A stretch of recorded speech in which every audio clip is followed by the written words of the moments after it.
again. Poetry gives hope. In the time of crisis, we stand with innocent people suffering anywhere in the world due to man made disasters, including war. The most immediate calamity is happening now in Ukraine. We call for world peace, and we dedicate this poetry reading session to pro humanity and anti war poems and readings, by which we hope to reaffirm the milk of human kindness, the thread that binds us all, and we pray for innocent people suffering abroad.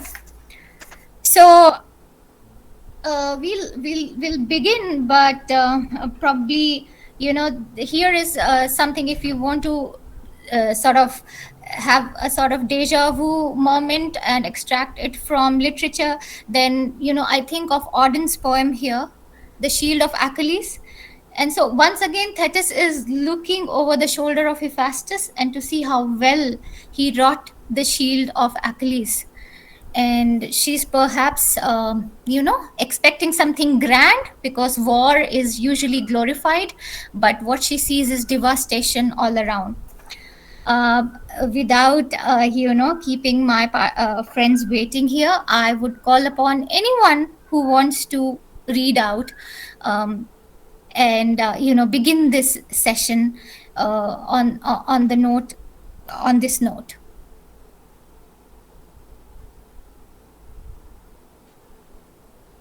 So anyone, probably Kaniz ma'am, probably. Yeah, here I am. Actually, I will start with a song because I'm expecting somebody to come and fix some plumbing issue. So I'll give you the song now. And the poem I want to read is by Miroslav Polyub, and he's a Czechoslovakian immunologist, but also a poet. And he even visited Bhopal in our Bharat Bhavan about 20 years ago when we had a very big festival. Okay, the song is also something to do with that very area of the globe because it was the first song that was sung. Firstly, it was sung as "Where Have All the Geese Gone?" And it developed, and Marlene Dietrich has also sung it. But I'm going to sing the American version, "Where Have All the Flowers Gone?" And if anyone knows it, please join me. And it is mostly chorus. And forgive me if I take too much time, but it's a slow and long song. Okay? Most welcome, ma'am. Most welcome. Okay. Eager to hear. This is sung by Peter, Moll, and Mary. It has been sung by many others also. Where have all the flowers gone? Just making sure we are recording it, sir. Are we? We hope we record the meeting as well, because we can then later on hear. It is being recorded, yes. Yeah. Yes. Okay, great. Now I'm very scared. Irshad, ma'am, Irshad. Okay. Where have all the flowers gone? Long time a passing. Where have all the flowers gone? Long time ago. Where have all the flowers gone? Young girls pick them, everyone. When will they ever learn? When will they ever learn? Priyanka, join me. Unmute yourself. Where have all the young girls gone? Long time a passing. Where have all the young girls gone? Long time ago. Where have all the young girls gone? Gone with young men, everyone. When will they ever learn? When will they ever learn? Where have all the young men gone? Long time a passing. Where have all the young men gone? Long time ago. Where have all the young men gone? Gone to soldiers, everyone. When will they ever learn? When will they ever learn? Where have all the soldiers gone? Long time a passing. Where have all the soldiers gone? Long time ago. Where have all the soldiers gone? Gone to graveyards, everyone. When will they ever learn? When will they ever learn? Where have all the graveyards gone? long time a passing. Where have all the graveyards gone? Long time ago. Where have all the graveyards gone? Gone to flowers, everyone. When will they ever learn? When will they ever learn? Wonderful, ma'am. Wonderful. I think everyone, yes, everyone is clapping. Bhagyashri Mishra ji, she says, this is lovely and touching. Siddharthi, he's just arrived, and everybody's saying it's melodious. Damani ji, Isha ji. And yes, it's heart touching. That's I'm Pranjal ji. That's I'm very Pranjal. grateful for your kindness, and I really need this at this time. I have not been well for quite some time, but it is miraculous that I woke up this morning, I saw the announcement, and I quickly found the poem I wanted to read.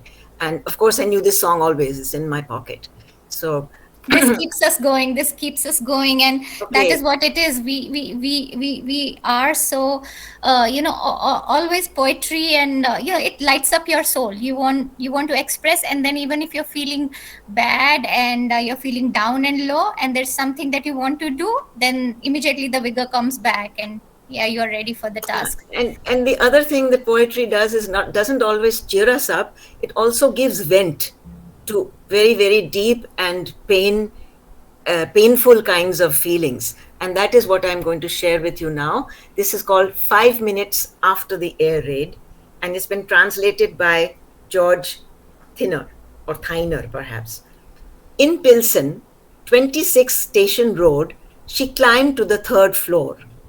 Upstairs, which was all that was left of the whole house.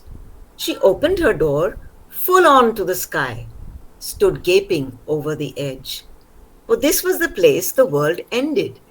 Then she locked up carefully, let someone steal Sirius and Aldebaran from her kitchen, went back downstairs and settled herself to wait for the house to rise again, and for her husband to rise from the ashes, and for her children's hands and feet to be stuck back in place. In the morning they found her, still as stone, sparrows picking at her hands.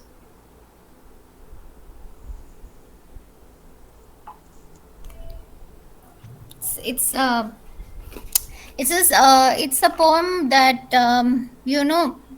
it draws, what do you say, it's descriptive, and one would, it's the nightmare that it describes, and well, we it probably wants us to be empathetic, and this is what it does, it unsettles us, because we are in our safe zones, and we can't even imagine. And it's again something like that Phil Collins song, it's another day in paradise. So this is what this poem also does to you. And but then you feel there's so many emotions that war poetry can bring. It's very important. Glory, then you counteract with something like, we don't celebrate war when we actually live it. We cannot do that. And then we can empathize, we give out vent to our feelings, we understand the whole divide, people who create war and people who fight and die in war. There's a big gap there. So all that. And then who is again, like Auden would say, the language which is being used right now would be the language which probably the higher ups would be using, not our language. This will remain in this room. I think, and then that is the whole thing. That sort of courage, which in Mother Courage tells another soldier, "Why are you angry?" This is like, if you want to show anger, then let it be a long anger. Otherwise anybody could, and just the fuse would blow. So let it be a long anger where you can actually stand by it, and you are committed so much to it that you're ready to lose your life over it. So that's the thing, and probably we are never ready for it, because it's something. I have so many poems here, because but this is the house, and let there be this direction that we as participants give to this particular very important event, that Pickwick Papers. I'm so thankful to you guys that you took up this topic seriously, and I just threw it in the group, and the group really, I appreciate that you're sensitive to, and you allowed a very new member like me to take the lead here. Thank you so much. Professor Manu also, thank you, sir. And he says don't take any names, but we are people, and it's always pleasure to meet people, recognize them, and that's how we bond with each other. I think I like to recognize people, and why be anonymous? That's not, yes, but everything we do is collective. We could not do anything alone together. So that's also there. Mamta is there, and Mamta has a very nice, background view. She's already in space with people shooting at us or something. So Mamta told me that she'll be reciting poetry from Pash, okay, and which would be like in Boli. So that would be Punjabi, and then later on she'll paraphrase, commit the heresy of paraphrase for you. But let me ask, who wants to? And because Mamta is known to me personally, I know she has patience, and we allow other more eager participants to come up and read out, please. Arpita is smiling, and I don't. I think we have met. I don't know. Maybe After her. No, I'm just a beginner, and my poem is related to something very personal. so. Should we sort of start now? Put the ball in your court now. After Mamta ma'am. After Mamta ma'am. Okay. So Mamta ma'am, are you ready? Ready? Yes, yes, ma'am. So, am I audible? Yeah. Yes, ma'am. Okay. So, I'll be taking up a poem. It's written by a famous poet in Punjabi. I'll be first be reading out in Punjabi, and then I'll be doing, as ma'am has suggested, that I'll be committing by doing the translation. So, just forgive me for that. So I'll start with Punjabi. Punjabi ਦੇ ਮਸ਼ਹੂਰ ਇਨਕਲਾਬੀ ਸ਼ਾਇਰ ਪਾਸ਼ ਅਵਤਾਰ ਸਿੰਘ ਸੰਧੂ ਦੁਆਰਾ ਲਿਖੀ ਗਈ ਇਹ ਕਵਿਤਾ ਸਭ ਤੋਂ ਖਤਰਨਾਕ। ਕਿੱਤ ਦੀ ਲੁੱਟ ਸਭ ਤੋਂ ਖਤਰਨਾਕ ਨਹੀਂ ਹੁੰਦੀ, ਪੁਲਿਸ ਦੀ ਕੁੱਟ ਸਭ ਤੋਂ ਖਤਰਨਾਕ ਨਹੀਂ ਹੁੰਦੀ, ਗੱਦਾਰੀ ਲੋਭ ਦੀ ਮੁੱਠ ਸਭ ਤੋਂ ਖਤਰਨਾਕ ਨਹੀਂ ਹੁੰਦੀ, ਬੈਠੇ ਸੁੱਤਿਆ ਫੜੇ ਜਾਣਾ ਬੁਰਾ ਤਾਂ ਹੈ, ਡਰੂ ਜਿਹੀ ਚੁੱਪ ਵਿੱਚ ਮੜੇ ਜਾਣਾ ਬੁਰਾ ਤਾਂ ਹੈ, ਪਰ ਸਭ ਤੋਂ ਖਤਰਨਾਕ ਨਹੀਂ ਹੁੰਦਾ। ਕਪਟ ਦੇ ਸ਼ੋਰ ਵਿੱਚ ਸਹੀ ਹੁੰਦਿਆਂ ਵੀ ਦਬ ਜਾਣਾ ਬੁਰਾ ਤਾਂ ਹੈ, ਕਿਸੇ ਜੁਗਨੂ ਦੀ ਲੋਭ ਵਿੱਚ ਪੜਨ ਲੱਗ ਜਾਣਾ ਬੁਰਾ ਤਾਂ ਹੈ, ਕਚੀਚੀ ਵੱਟ ਕੇ ਬਸ ਵਕਤ ਕੱਢ ਜਾਣਾ ਬੁਰਾ ਤਾਂ ਹੈ, ਪਰ ਸਭ ਤੋਂ ਖਤਰਨਾਕ ਨਹੀਂ ਹੁੰਦਾ। ਸਭ ਤੋਂ ਖਤਰਨਾਕ ਹੁੰਦਾ ਹੈ ਮੁਰਦਾ ਸ਼ਾਂਤੀ ਨਾਲ ਭਰ ਜਾਣਾ, ਨਾ ਹੋਣਾ ਤੜਪਦਾ ਸਭ ਸਹਿਣ ਕਰ ਜਾਣਾ, ਘਰਾਂ ਤੋਂ ਨਿਕਲਣਾ ਕੰਮ ਤੇ ਕੰਮ ਤੋਂ ਘਰ ਜਾਣਾ। ਸਭ ਤੋਂ ਖਤਰਨਾਕ ਹੁੰਦਾ ਹੈ ਸਾਡੇ ਸੁਪਨਿਆਂ ਦਾ ਮਰ ਜਾਣਾ।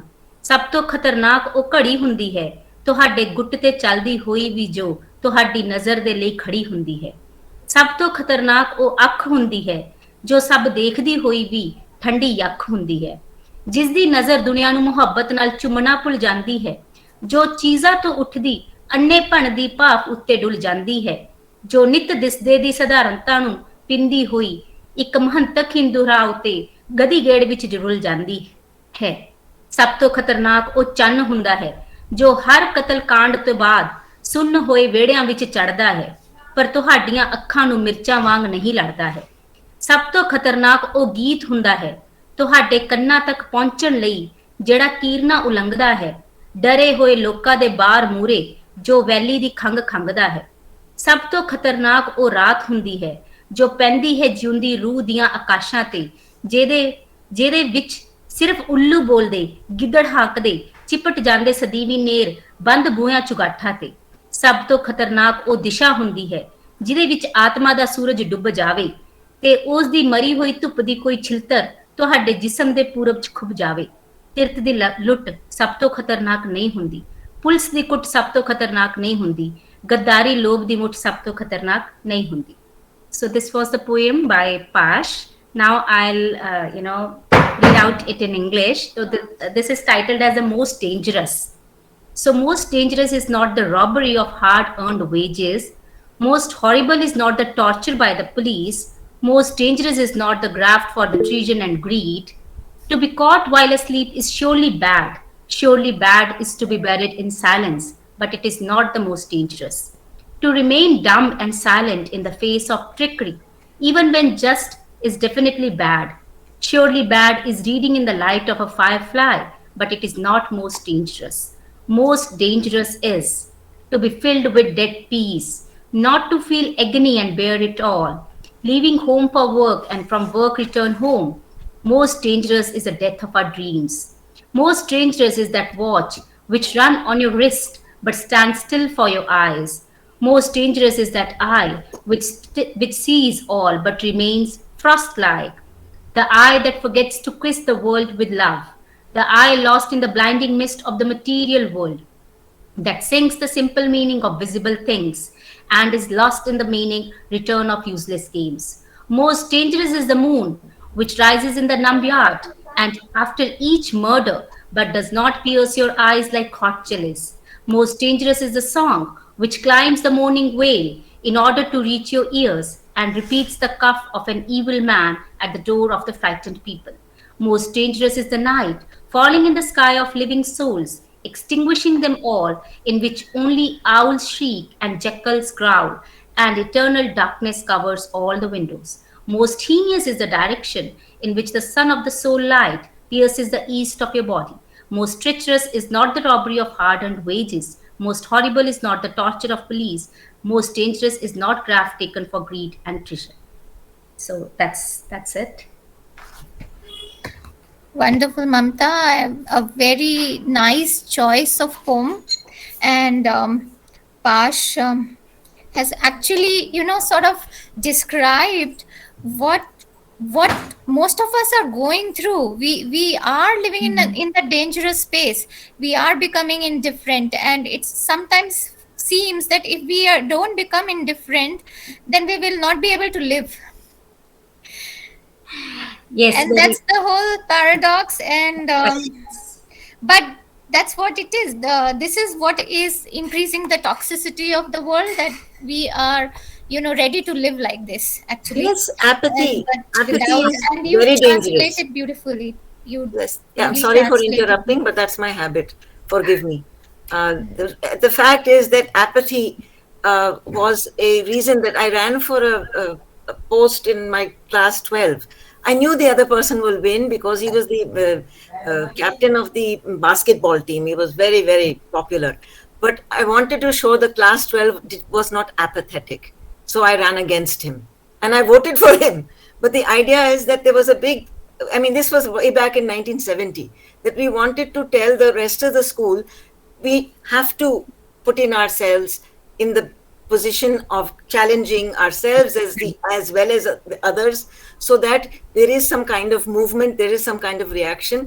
Apathy is very, very dangerous. Very, And very we believe that we need to guard ourselves from the real world so we can go on with our lives. But guarding ourselves from the real world is damaging us as well as the real world. That's why it has been titled as Sabto Khatarnak. So the Sabto Khatarnak is that when we are totally ignorant about our surroundings and it hardly matters to us. Being human, we have to be, empathetic, and we have to have that kind of sense of sensitivity that what's happening around us. So this is the most, like this will be the end of humanity if we are not at all concerned about what is happening next door, or we hardly bother about that who is being killed and how the things are happening. So selection of Pash was very, it was very automatic for me, because since born and brought up in Punjab and having read him in my young days, so he is there in our blood, and he's again the son of a soldier. So all his poems are kind of revolutionary. So I thought of like this will be a befitting, I would be in a way, if I'm reading out Pashir, though somewhere he would be blessing me from the heavens. And maybe again, as Kaniz ma'am has said in the beginning itself, that we are giving out a vent to our feelings or our emotions. So that's how even I am, taking up the situation, that where I am remembering Pash, and in this situation particularly, and somehow I really don't want to become apathetic, and I am again, uh, you know a kind of showing my gratitude to the dead souls. That's what I could say. Well, that was a good, very interesting read, and what I was thinking was the passion of Pash is so much like an epidemic, maybe a pandemic, maybe an epidemic, that it no, you won't be spared of that you know uh, extreme sense of involvement that he feels, that and that he wants to convey. And as Kanisma was saying, apathy, it's the bane of today's world. I'm reminded of two poems, one by Robert Frost, where he, I think it is titled Fire and Ice, or Fire or Ice, where he says, where he ponders how the world will end. And he concludes that the world will end with ice. Fire representing hatred, ice representing, this kind of apathy, disinterestedness. And also this, very apocalyptic poem by William Butler Yeats, where he speaks of the second coming, and he says, the best lack all conviction, while the worst are full of passionate intensity. And whenever there is unrest, whenever there is war, the worst that happens is not the war, it is the apathy, it is the lack of conviction on the part of the best, and the best becomes the worst by being so apathetic. Thank you. It was a nice read, very interesting.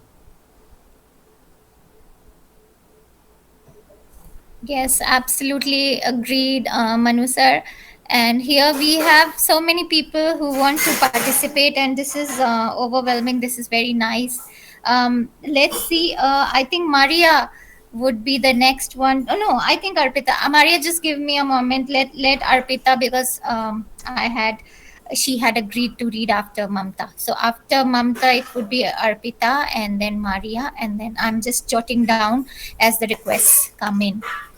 So, yes. Arpita, the floor is yours. It's yours, please.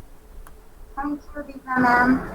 Um, I have tried to pen down a poem for the first time. Before reciting it, I would like to share one incident why I have decided to write this. When I was a student in Kolkata, I was very fortunate to have an Ukrainian professor who was teaching French in our class. His name is Vladimir Merlenko. And Vladimir directly came from Ukraine to Kolkata with his family, his wife Tatiana, and his son Misha. And somehow Tatiana and I became very close friends. They left Kolkata in 2011, and we were in touch till 2020, beginning 2020 via Facebook. And then I left Facebook and we lost touch.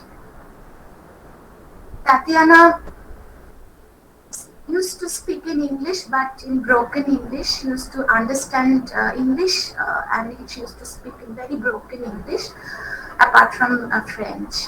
So it's basically my conversation with Tatiana.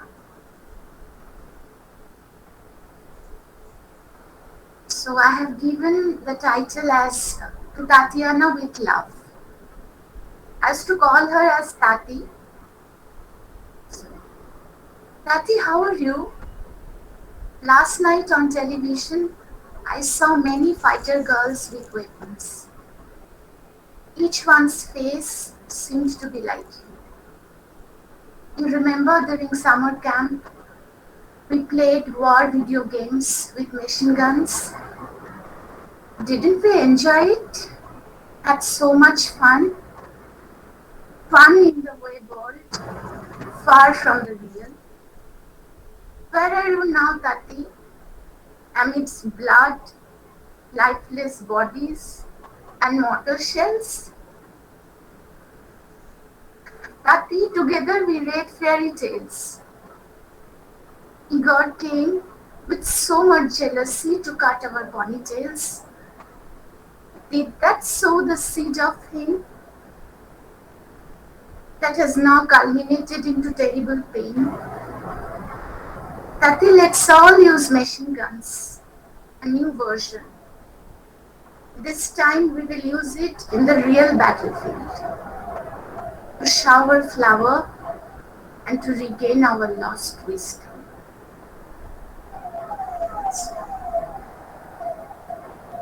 Yeah, thank you, Arpita. This was written very much, this all came from your heart, went as a dialogue, and we can all see that you're overwhelmed with emotion. And why not? You know, we have friends there, and we are helpless. Probably they are also helpless. They are brave people. They are such loving people, and we pray for them. We pray for peace to be restored as soon as possible, and we pray for some sense in the higher ups who decide what humanity needs. uh, well, we'll wait for Arpita to come back, and for after a break. Now we have Maria, are you there? Maria, can you hear me? Yeah, yeah. So it's Yes, Maria, it's your turn, and after that, we allow, I think, Mitali ma'am. Yeah, please you go ahead, Pranjalji. Yeah. After Maria, we would have Pranjalji. So Pranjalji, please stay alert. Yep. thank you. Yeah, yeah. Thank you, Livia. Well, this is a speculative poem. It's called The Immigrant Utopia. There is a green land, a huge hug heals the sorrows. A wet kiss licks the wounds. A glass of water relieves your fatigue.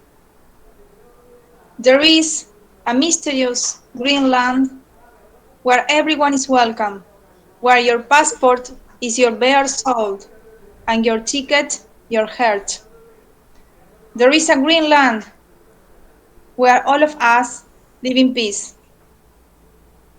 There is a green land where everybody is waiting, and when they arrive, a party is celebrated, flashes of light, joy, and happiness. Thank you.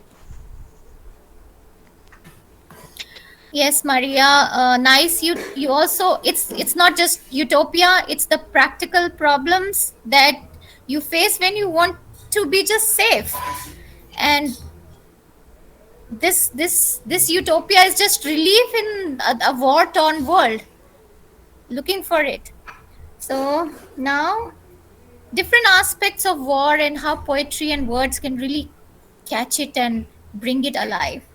So Maria is always, she has that spirit, she's always there participating, and she's mostly my early bird too. She really responds well, and she's so proactive. Hats off. And now we have Pranjalji, I guess. Just let me check. This is Pranjalji. Yes. Yes, Pranjal. Please. Hope I'm audible clearly. The poem that I'm gonna recite is 1914. It just goes back to from where it all started and how little it takes to, start a war and take a life. So, poem is 1914. He went without fears, went daily since go he must, and drilled and sweat and sang and rode in the heat and dust of the summer. His fellows were round him, as eager as he, while over the world the gloomy days of the war dragged heavily. He fell without a murmur in the noise of battle, found rest. Midst the roar of hoofs on the grass, a bullet stuck through his breast. Perhaps he drowsily lay, for him alone it was still, and the blood ran out of his body. It takes so little to kill. Thank you. It was all about how little it takes to, start a war, just lust of power, and so heavily the word fear takes it all to start a war, and it's very difficult to just imagine a world beyond that. So this was the piece. Thank you everyone for allowing me to read. Thank you, Pranjal. Just taking some feedback in between, because all people who read poetry, they also need some praise, some encouragement. So for Maria, for Arpita, and for Pranjal, I'm taking it all together. If there are any comments that you would like to, or any observations or anything, or just Hosla Zahi. Okay, I think we all do. I think we all do. So now I will call upon Rituji. Yes. Can we have her here? Yeah, do you mean me, Rituparna?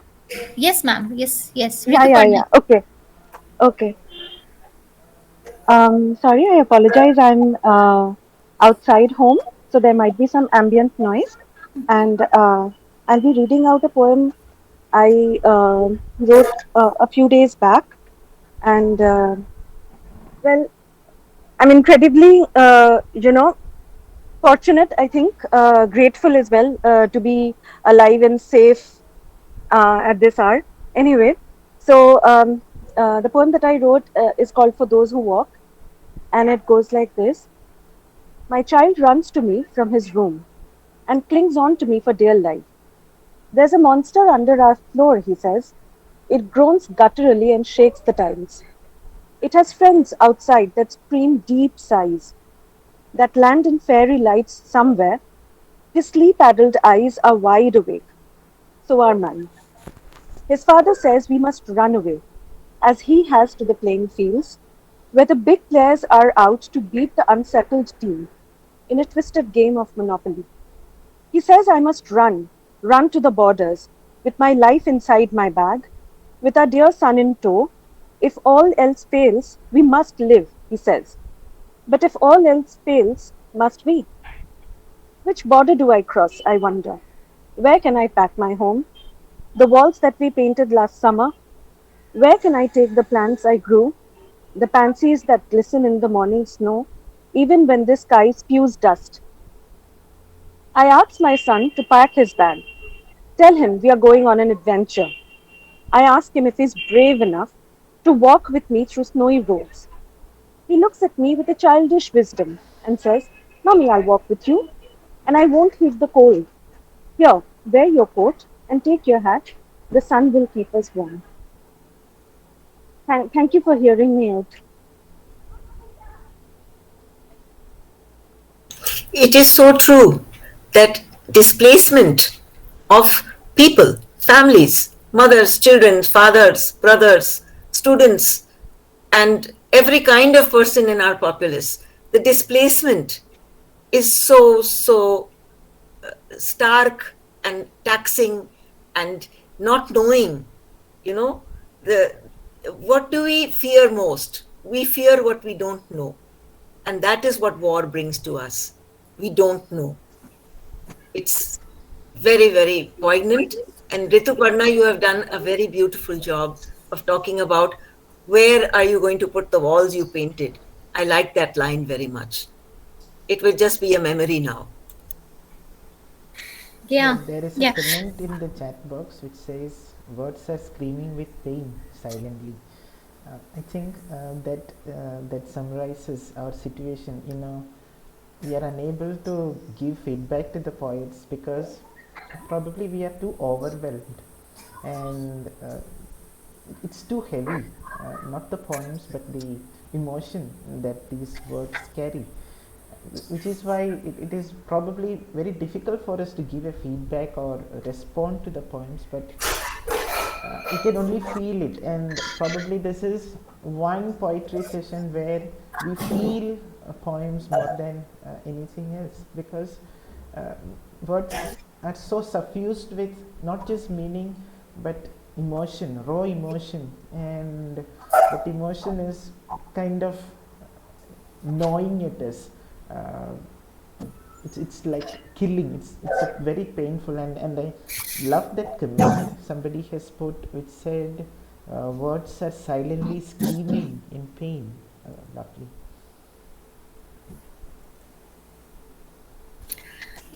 Well said, Manu sir. It's just, again, it's in the crisis that we sometimes find that spark, and that keeps us going. I don't know whether, such these things would happen. There would be the spark. That's why people survive. That's how people survive.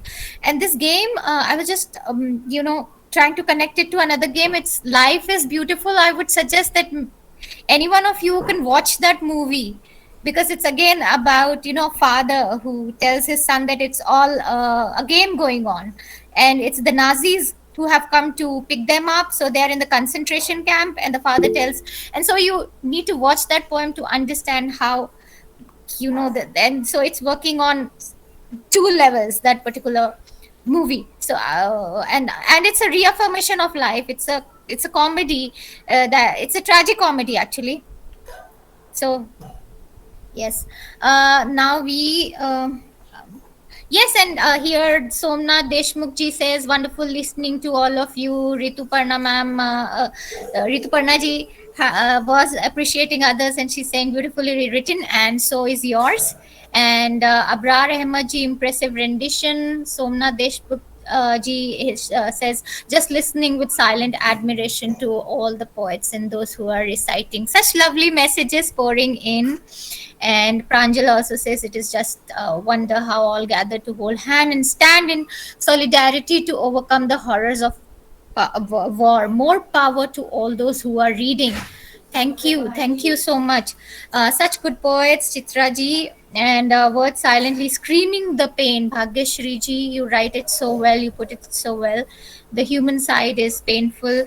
And Priyanka ji wants to share this. We have done, Pranjal. It takes courage to comprehend the vastness of war, and it's an act of bravery to give words to this situation. More strength to all who are reading. And also these statements coming, this prose is also poetry. The poetry has something prosaic in it, and together, they complement each other. The whole of it is a big statement against war and for peace, pro humanity and anti war. Thank you all for keeping us encouraged. I think Jane Rajesh would want to read now. Miss, I suppose I'm not mixing up genders. Yes. So, welcome, madam. Jane ji. Yes. आप सुनाएं. Thank you. This is a small scribbling. Just I'd like to share my thoughts here.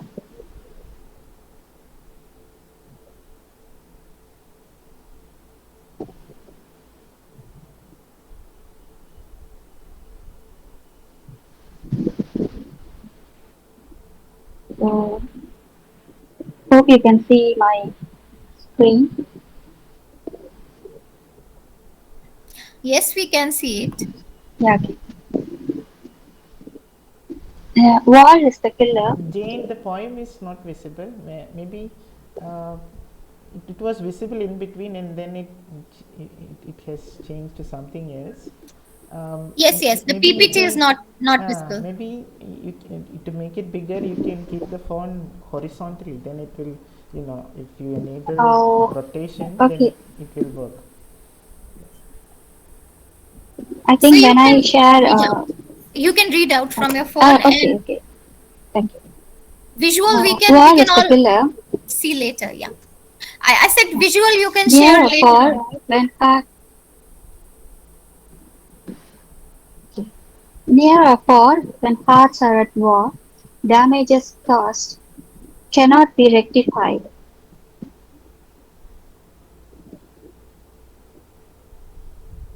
Lost smiles cannot be restored. An arm, a limb, eyesight, whatever be the loss, it's irreversible. Laurels and awards strewn on the path never comfort the lives left behind. Daughters in the bridal gowns walk the aisle, remembering the father's hand. Sons wandering around the world, longing to share stories of success. Beloved better half, burnt like candles in daylight. Parents sleeping in wet pillows through sleepless nights. Bereaved family always grieves. War is the killer who slays success. Thank you. It's very touching, and how could you render it so well? I mean, this is like only a poet's imagination if you cannot live through it, if you have not lived through it, and the power of empathy. I mean, so that's very a good poem, Jainji. For the Thank rest, you. And yes. Jane recently became a doctor. She defended her PhD thesis. So, Jane, if you can suggest a remedy for the malady that man is suffering from, that would be great. Doctors treat patients. So, you are a doctor now, so treat man. Mankind is sick. It's really a very difficult situation because um, when people die without any reason, it's hard to bear. It's really pathetic when we look at the newspapers or when we watch the TV. We cannot accept what's going on around us, but still we are helpless. That's what I can say now.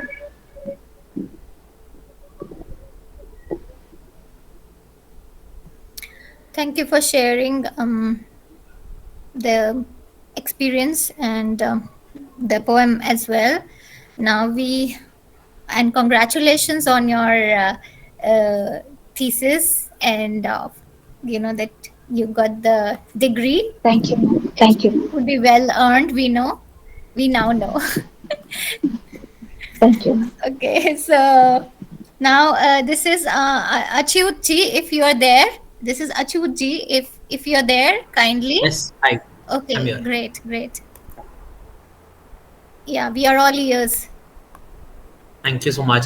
This is a poem that I wrote when I was studying confessional poetry and uh, the current war, and I was trying to just trying to sort of just put it into words whatever I felt about it.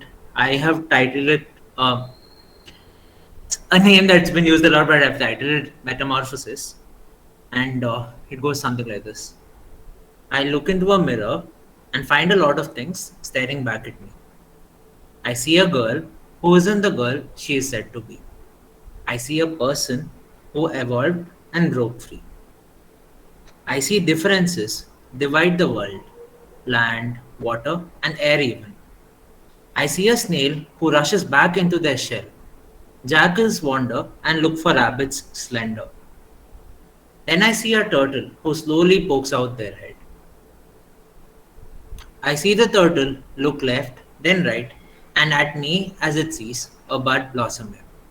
A chick stepping out amidst the cracked egg, and a single bright butterfly completing its metamorphosis. I see myself on both sides of another meaningless war. I see myself attacking me, limb to limb, till I limp into non existence. I see this non existent me dancing into the light, and again I assume a million forms. The war is then done with, victors declared, the sticks, guns, tanks, planes all disappear, and all the pains I could feel are now felt. The society promises change again and again till I feel a repeat of all of this coming. Very soon, my steps falter, my eyes burn. I almost give in to this engulfing darkness until I see something. I see the butterfly, the colorful one, land back on me, my shoulder specifically, and just sink into me. I now look back into the mirror and still see a lot of things staring back at me. The ions become me, and I a part of the world's very being. Thank you so much. Very nice. And this thing about you being on both the sides, that the both the sides of the border, it's actually the humanity. And sometimes some person or somebody important, they draw the borders, and then you understand that you're on the wrong side of the, it's like Toba Tek Singh. We have Sadat Hussain Manto's yes, story ma'am knows, and Manu sir, very renowned and much discussed, canonized actually this particular story is. But ये है कि हमें नहीं पता, पहले कुछ लोग पहले वो देशद्रोही नहीं होते, फिर वो बाद में देशद्रोही, and all that jargon. And जब when new borders are made, then people become your enemies. Earlier on they fought with you because so many people sacrificed their lives for the independence of India, and later on now they are not India, they are somebody else. So you really put it well. You really made the point. Thank you, thank you, thank you for bringing the poem here. And I just want to read out two observations here. Samiksha ji says there is no language more universal than the language of pain. It doesn't discriminate race, religion, or region. All the poems are so heartwarming. And then Natasha ji says, glad to be here listening to so many beautiful and insightful poems. Thank you, and lots of claps to all the poets.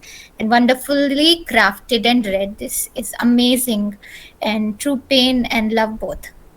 So thank you. The comments are, they just tell us that this group is a beautiful group with generous hearts, and a heart in the right place where it should be. So Somali ji, what does she say? I must say you are impressive in your, okay. Thank you, ma'am. Thank you. And now we have VL Rinaumi ji. VL Rinaumi ji.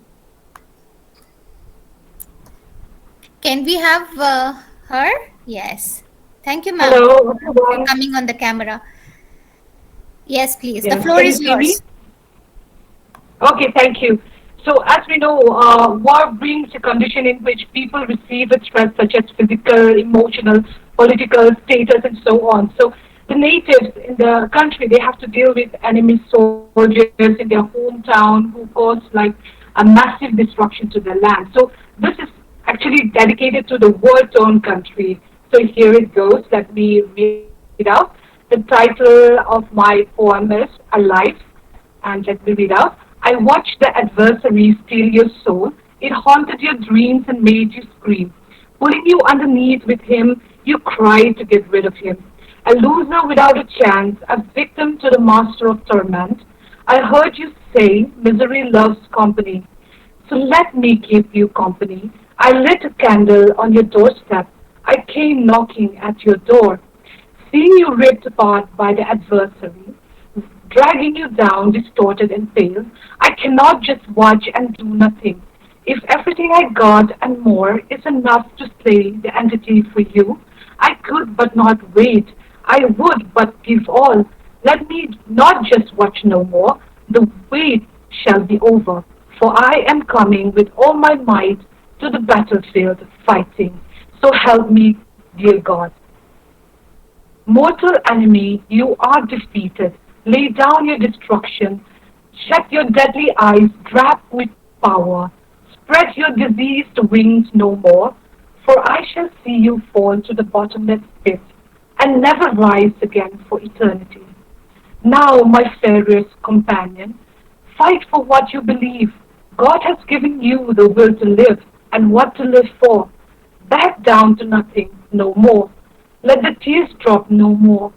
Fret not, breathe and grow your wings and soar higher like the phoenix. That is all. Thank you so much. Yeah, thank you, ma'am. Can you also sort of say two lines about the poem we would, because Yes, it expresses some kind of anger, it challenges the enemy, and then at the same yes. asks, yeah. So Oh, just actually, this is a personal poem. I wrote this for a friend who is, struggling with addiction. He's like a college mate. We have been friends way back in our teens.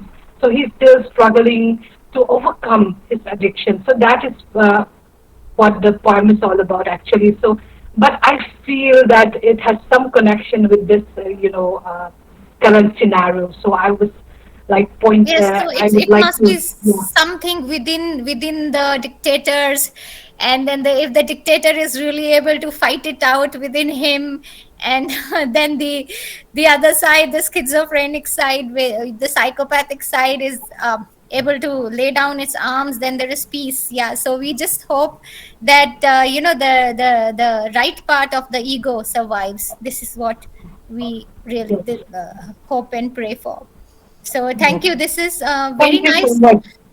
There are different sort of addictions, right? It's not just drugs. It's Yes, people derive satisfaction from different kinds of things. So this is also one kind of addiction. actually, yes, you're so right. Thank you so much. Yes. Thank you, ma'am. Thank you. Now we have. Let me just read out, please. It's Sanjay. No, it's Mitali ji. Mitali ji, are you there? Yes, ma'am, I'm here. Yes. Yes. So, please, Yeah. please. Good evening, everyone. And I don't know, like after listening to all such, amazing and at the same time so touching lines, I don't know whether I'm overwhelmed. Actually, I don't know like whether I'll be able to do justice to this entire theme that Pickwick Papers along with Manu sir and Divya ma'am, you people have taken up. It's amazing and. About this poem which I have written. Actually, since this news has come up, regarding this entire Ukrainian crisis and the sudden evacuation issue that has come up, uh, one thing is actually troubling me. That people are leading their normal lives and suddenly when an issue like this comes up, like if I were to respond to such a situation, like it's very difficult, like to actually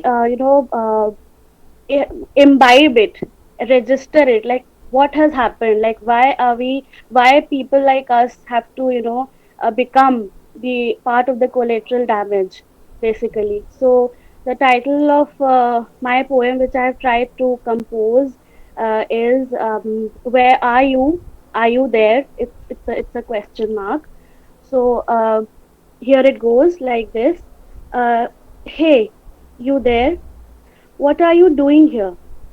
It's the place of debris, beneath which millions of innocent souls lie, above which the men carrying the crown of power dance to the tunes of destruction and carnage.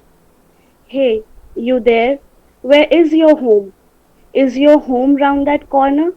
But that corner is fraught with blood sucking monsters. That corner is no more a place where your heart can offer you with warmth. Hey, you there. Who are you looking for? Are you looking for your child, your grandmother, your husband? Let me tell you, I saw them cross that border over there. That border, which is now a blood spilled canvas of bombing and crossfire. Hey, you there. How are you going to safeguard yourself at a place which is shrouded with disorder and death? Take me to that safe place, my dear comrade, for I am as lost as you are, for I am struggling to find answers to these questions as much as you are, for I am as much as in pain of being stripped of my humanity. You, me, and us, let us all find a place beyond this brazen world, a place not governed by ruthlessness, dishonesty, and hypocrisy, a place where we all can plant the saplings of inclusion and peace, and paint not the strokes of blood, but the sways of twinkling innocent stars. Thank you. Thank you, everyone, for listening. Dali, this was really a nice poem, and you really do well. And I mean, it tells it the whole describes the whole thing the way it should be. I mean, I would invite maybe Kaneez ma'am to comment on this, or just just sort of encourage her more, because and she Yes. doesn't know her true worth actually. Actually, Mitali, I was writing in the chat box that you created a word picture. You created a very clear vision of what is happening. And I admire your choice of words. I admire the pace at which you read. It's admirable indeed. Thank you. Thank you. Thank you, ma'am. Thank you so much. And I second Kaneez ma'am, and I think we all do. So now we go to um, Sanjay ji. Good evening to everybody. Actually, I wrote this poem before the work broke out, but I wrote this poem by keeping in mind some other things. But somehow I find this poem is very relevant now. I do not know how much will fit for this, but however, I'm trying to this. Okay. The title of my poem is Broken Dream. Hug me and give a parting kiss on lip. I persuade to go and need to keep. All there is scribbling silence, nor is it your fault at any sense. It looms on all over the world. None can escape but lords. Man drops breath and parts away. I doubt it does not happen in a day. I could see in a vision they trade people to death in mission. Helpless, disgruntled, it happens. Dark clouds scuttle by at tremendous speed. I hook amid silence and pit. No, not even one is there. Yes, animals dare to venture and care. The dark peace and frequent siren, the ministry of loneliness with its caravan, leading a long procession, and dead bodies keep in motion. I count, hold in my grief. Ah, this light and creep. From my grasp to the deep, suddenly in fear I weep, and I find myself in caravan. Is it a broken dream or else? Thank you. Thank you, everybody. Yes, thank you, Sanjay ji. This was a beautiful poem and recited in such a beautiful voice. Actually, I wanted to compliment you on your voice. It's a leader's Thank you. voice. It's a dreamer leader's voice. Leaders who are dreamers and dreamers who can be leaders. So very nice. Thank you for bringing it here. And yeah, Mitali, I was actually very much transported when you sort of when you read out your poem. So sorry, I was at a loss of words, but now I know why. And now this is I want other people to also sort of join me and say a few words about Sanjay ji. He's just spoken. Well, Anyone? Sanjay, Jane, she he's my says good profound friend, thought. and Sanjay reminds me, Somnath ji. of his words. As you said, it's a leader's voice, it's a passionate poet's voice. Somehow he reminds me of Che Guevara as well. Maybe the appearance, there is a revolutionary hiding in those beards.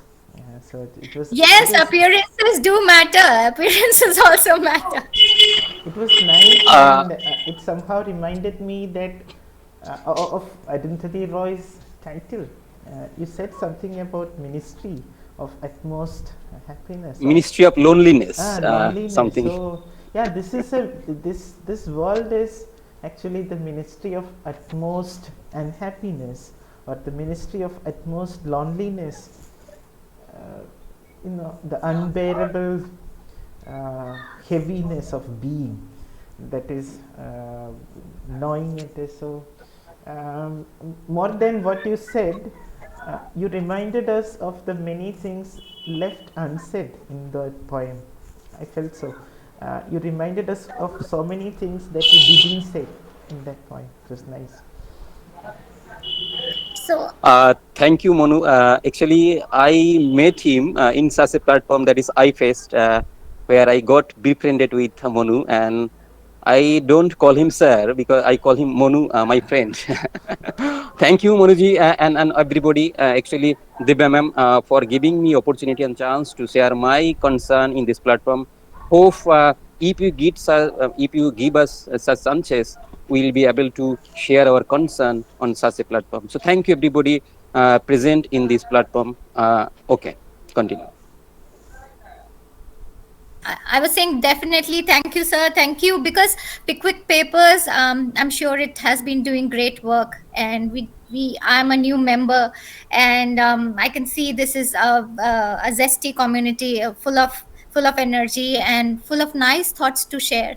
So thanks. This is a platform for me as well. Opportunity it gives is for everyone, all this, whoever enters the group, to share good thoughts and even probably to find solutions. So this is an opportunity to find solutions, as I see it as well, because we all feel for our not just Ukrainian friends, maybe Syrian, Iraqi, maybe all friends who are caught up in the war situations, war zones. Yes, and would just quickly read two very important messages that we have in the chat box.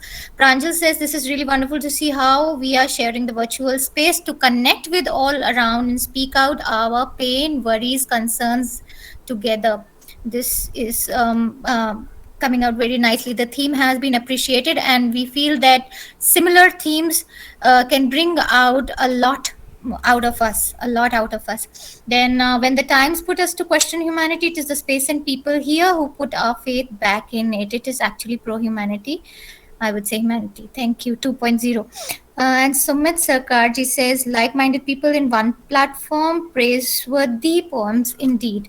Thank you. This is very heartening. It really sort of encourages us. Before I call upon Somnath ji, who has been waiting, I would invite Lakshya, who is a little girl, to recite a poem, and this is a request from Isha ji.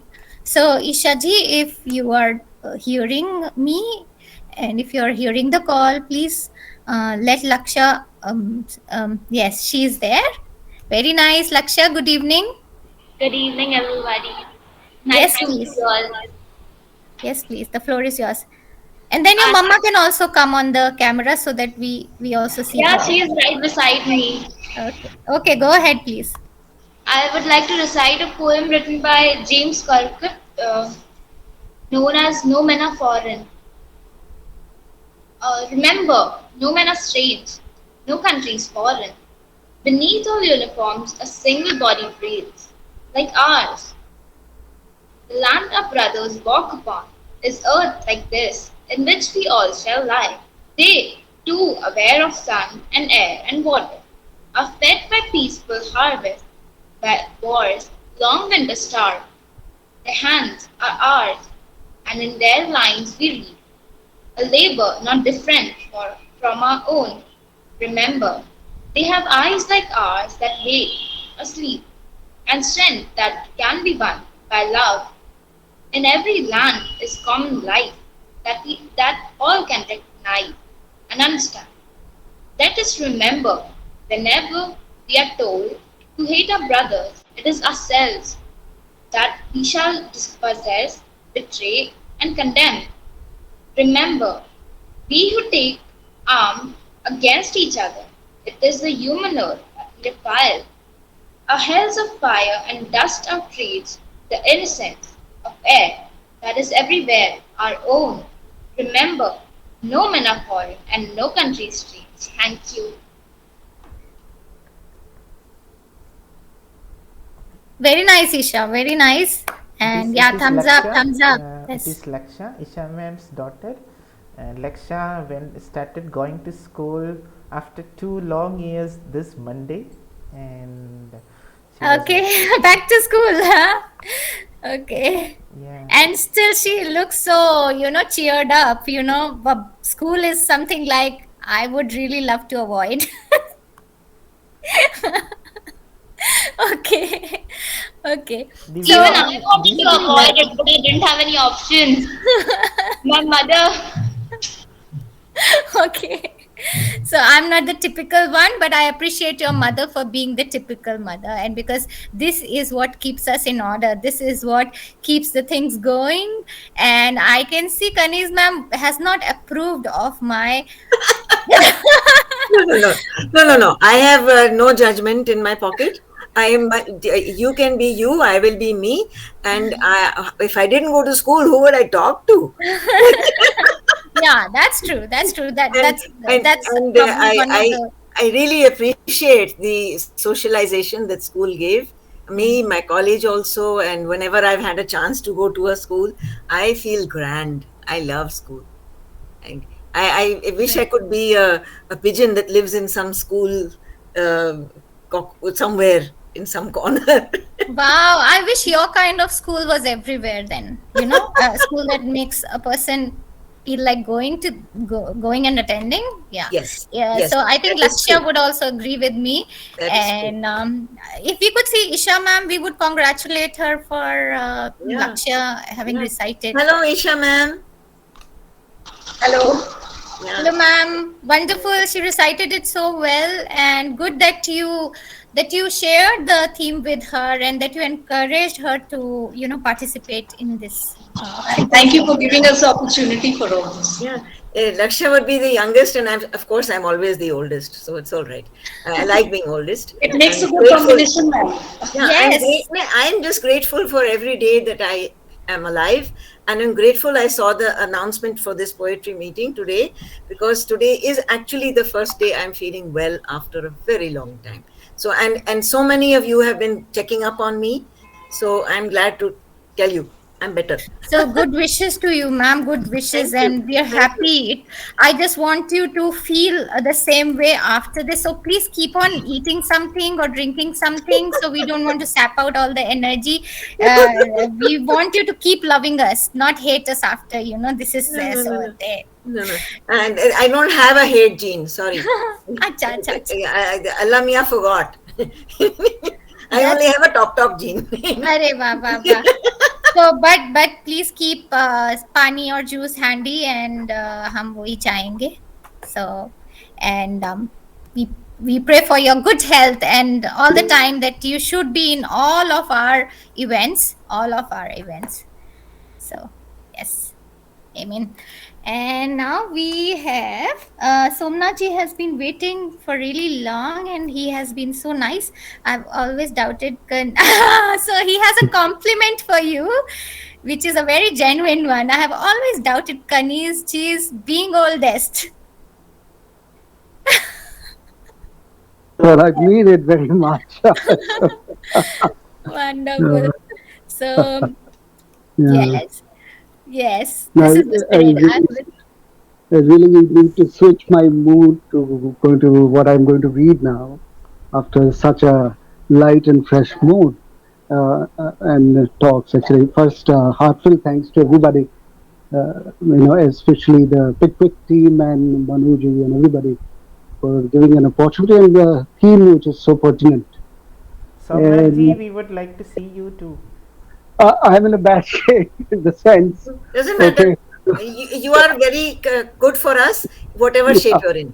You're really, you're so handsome. Oh, wow.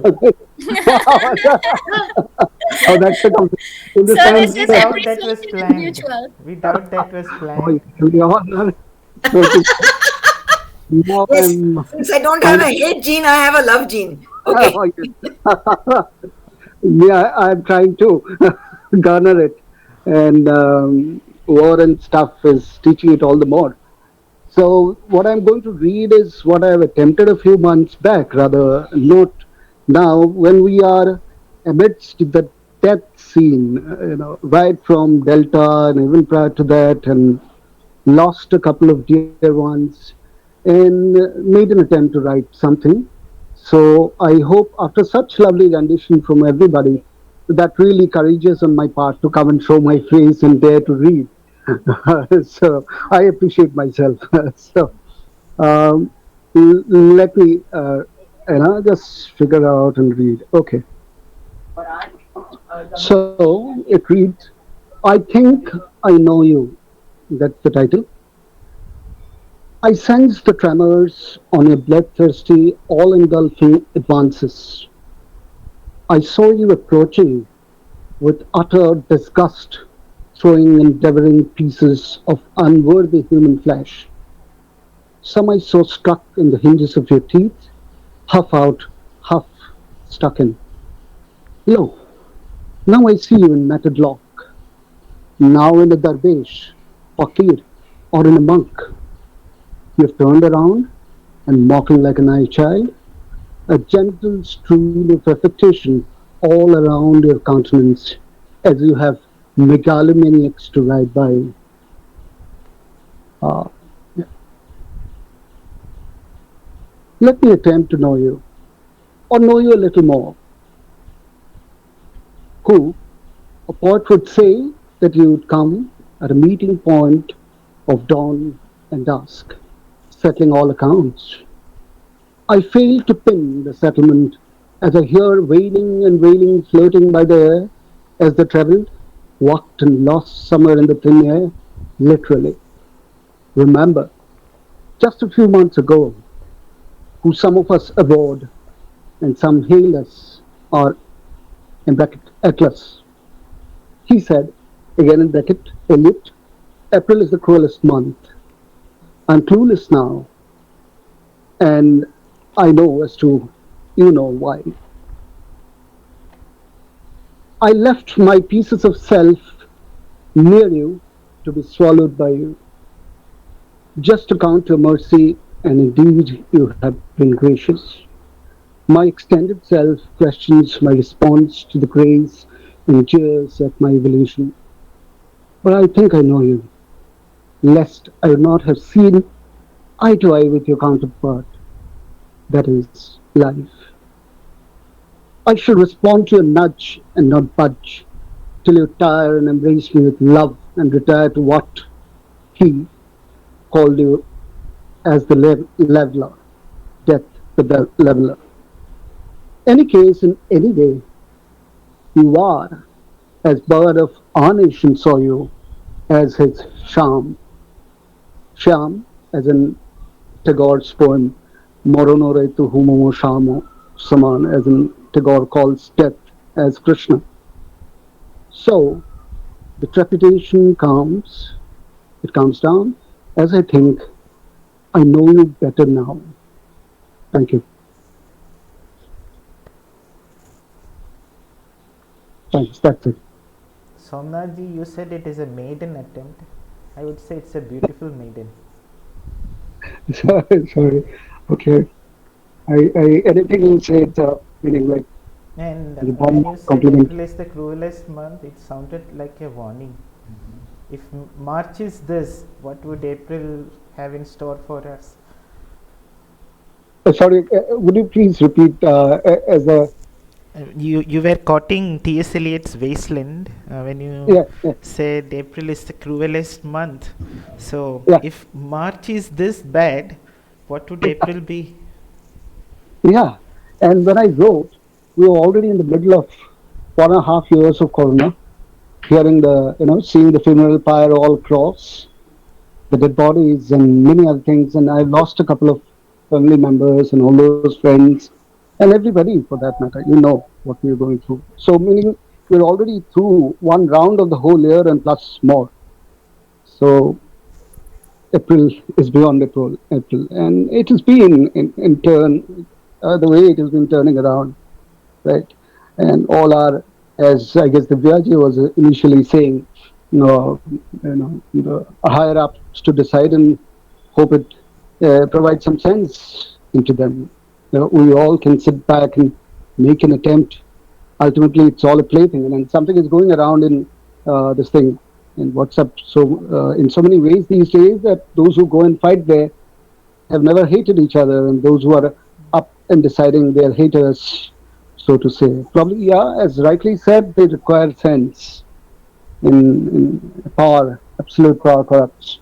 So this is it. So yeah, somehow probably we'll have to learn to embrace, and this is how it goes on, isn't it? So I guess we have to learn to embrace life and death both.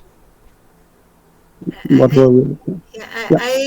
I remember one thing that gets me, that I had to help somebody do some elocution about border guard. I think Ezekiel has written border guard, and they don't even have any feeling against each other. They even have tea together, and this is said in so many different kinds of narratives, that those who fight each other have absolutely no terror or vengeance in their heart.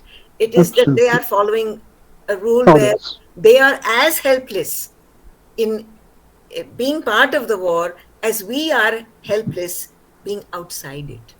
And that is what the worst thing about war is, the helplessness that it creates. From the first poem that I happened to read in the beginning, and all the poems that we have heard today, we have that resounding helplessness, that we are only watching with our pain, with our questions, the feeling that we are ourselves dislodged inside us. We knew that we were not safe. We always knew we were not safe. But there are people who are less safe than we are. That is just, as you said, who are you? Do I know you? Do I know who is less safe than I?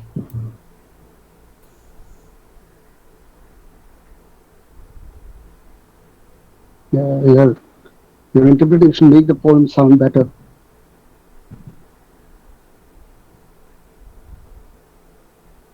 Would like to hear your laughter. I think your mic is off. Thank you. Thank you so much. It was a soundless laughter. It was only a smile. And there is nothing to laugh about at this moment. Absolutely. It is, I am embarrassed that I looked. No. Because in a way, somehow this indifference, what you're talking about, apathy, it is sunken well in my understanding. I don't know, how am I taking all these things? Should have died of heart attack or something. But I've been taking it pretty well. So I'm just talking about me personally. Like, so I don't know what is it. Probably we are all becoming at a higher degree of indifference, which pushes us to transcend all these things. Maybe, I don't know. So probably a step. The war actually shook me out of illness.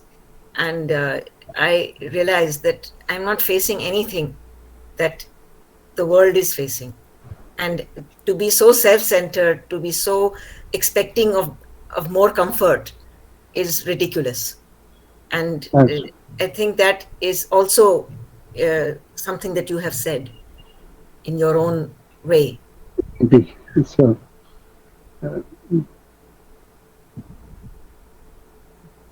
there are ways to go proactive, I mean, and not be political. So let us find ways to go proactive about this later on in probably another meeting.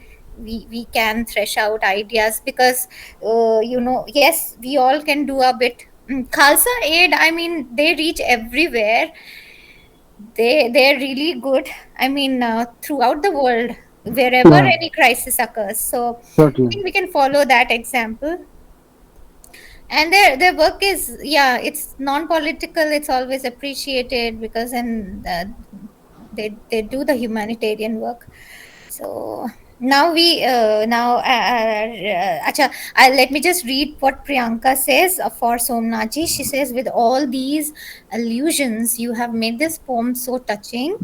And she says something in another, probably Somnaji would understand the dialect. Yeah. God. Please read it out, and please read it. Moho, Momo, Shamo, Sama. Like it's Tagore's Bhanushangar Podavali. Like it's not pure Bengali. It Okay. is early poem, wherein he alluded death with Krishna. So the art of embracing death. Sham, Marono Retu Momo, Shamo Okay, about Saman. Krishna, about Krishna. Okay, Sham. and written by Tagore. So another allusion she's talking about. Okay, Yeah. and Priyanka would like to share a poem after whom the poetic can do what the yes, sir, Manu sir. He says the poetic can do what the political cannot. Absolutely. And Divya has written. I would request Divya ji to read it out, please. After Priyanka, we would want to invite Divya ji to read out what she has written here. Thank you, Somnath sir. Thank you for your Most welcome. poem. It's Thank a you for your time. self-composed poem, Actually, and it tells you that all the poets have been trying to teach something to the world, but they, as one of the poets said, they never learn. When will you learn? She said. So this question has been going on, and now thank you. I invite Priyanka. Priyanka, thank you, Somnaji. Thank you. Uh, First of all, I would like to thank everyone here to be present in this literary meet. And it's honored in my part that I have also been a part of this program. And I always believe that poetry is the greatest weapon we can use against war itself. And in this belief, I tried to jot down some lines that I would like to share with you. The title of my poem goes Distant Dreams. Of course, it has some similarities with Broken Dreams already been recited by Sanjay sir. I'm playing with distant dreams. On a yellow shining beach of madness, the elevators going down and dreary. The bluebirds flying away, afraid. The dark rooms of the Nazi camps, the last bit of the stolen food, the hairdresser's sandal, the skeleton of the unperturbed children. There's a butterfly longing for the sunflowers. The misty sun, already awake, going through the necessary sadness of waking. The sunflowers frozen in a quilt. My eyes are in the darkness of the seas. There they remain, still. Thank you. I'd like to hear your comments on it. Priyanka, absolutely love the confidence with which you announced that poetry is the weapon that can even challenge and triumph over war. That is the confidence that we require. People think that we cannot do anything, we are helpless. But I would say that when young people come out and say that, yeah, poetry can do something, poetry can defeat war, that is the ultimate. I think it will do, it should do, it must do. So It does, because there are so many soldiers who wrote poetry, and even from Haryana you have Fauji Meher Singh, who went for the Second World War, and he was writing raginis as the battles were going on, and he was actually first served in the British Indian Army, and then he went to the INA. So it's again, you are on both the sides, and both the sides you want freedom for your country. So it is like that. You are struggling for India. You are going to lay down your life, and somebody guides you that this is the way to achieve freedom. So you are ready to shed your blood.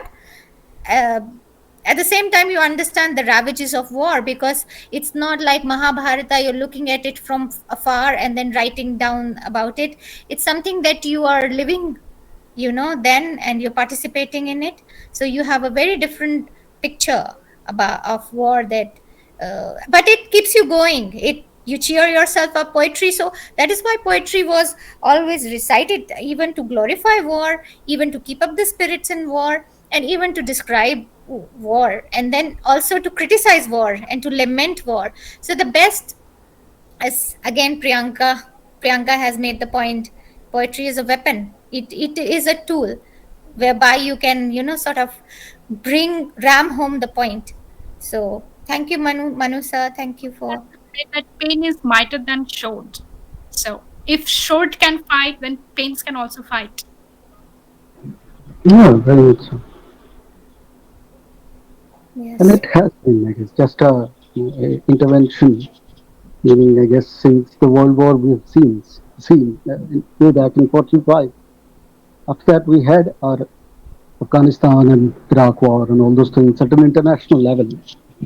And of this sort, something which is we are contemplating World War III, probably would not have gotten between that, among that, all of these many poems, many thinkers, philosophers have contributed to keep up the world peace.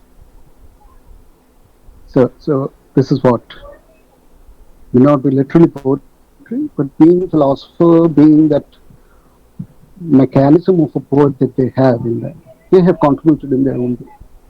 So yes, as you said rightly, that poets can and poets are doing. May not be in poet sense. Yeah, scientists have been contributing with stockpiles, and we have been contributing with poems. So let's see who wins. So, I don't know. Can we put a dichotomous line of thinking here? But yes. Yeah, we echo your thoughts, sir. We echo your thoughts. And now I have some more people who would be very much willing to. We had requested Divyaji to share her poem. And then you had Insha Kayumji. I have a poem to read also. So we first request Divyaji, and then Insha ji. Yes, ma'am. Thank you, ma'am, for giving me this opportunity. Welcome, First of all, ma'am. Pleasure is ours. Yes. First of all, I would like to say that I'm a little bit scared to share this piece of poetry in front of you. I wrote this just now. So it goes like this. Oh, human. If you are scared, we would like to see you, Divya.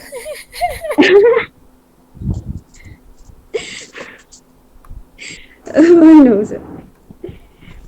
Oh, human. Hurt yourself and see what it does before you hurt others. Oh, human. Shoot yourself and feel the pain before you shoot others. Oh, human. Kill yourself and feel the wrath of God before you kill others. For every soul is precious to him. For this earth is precious to him. That's all I wrote.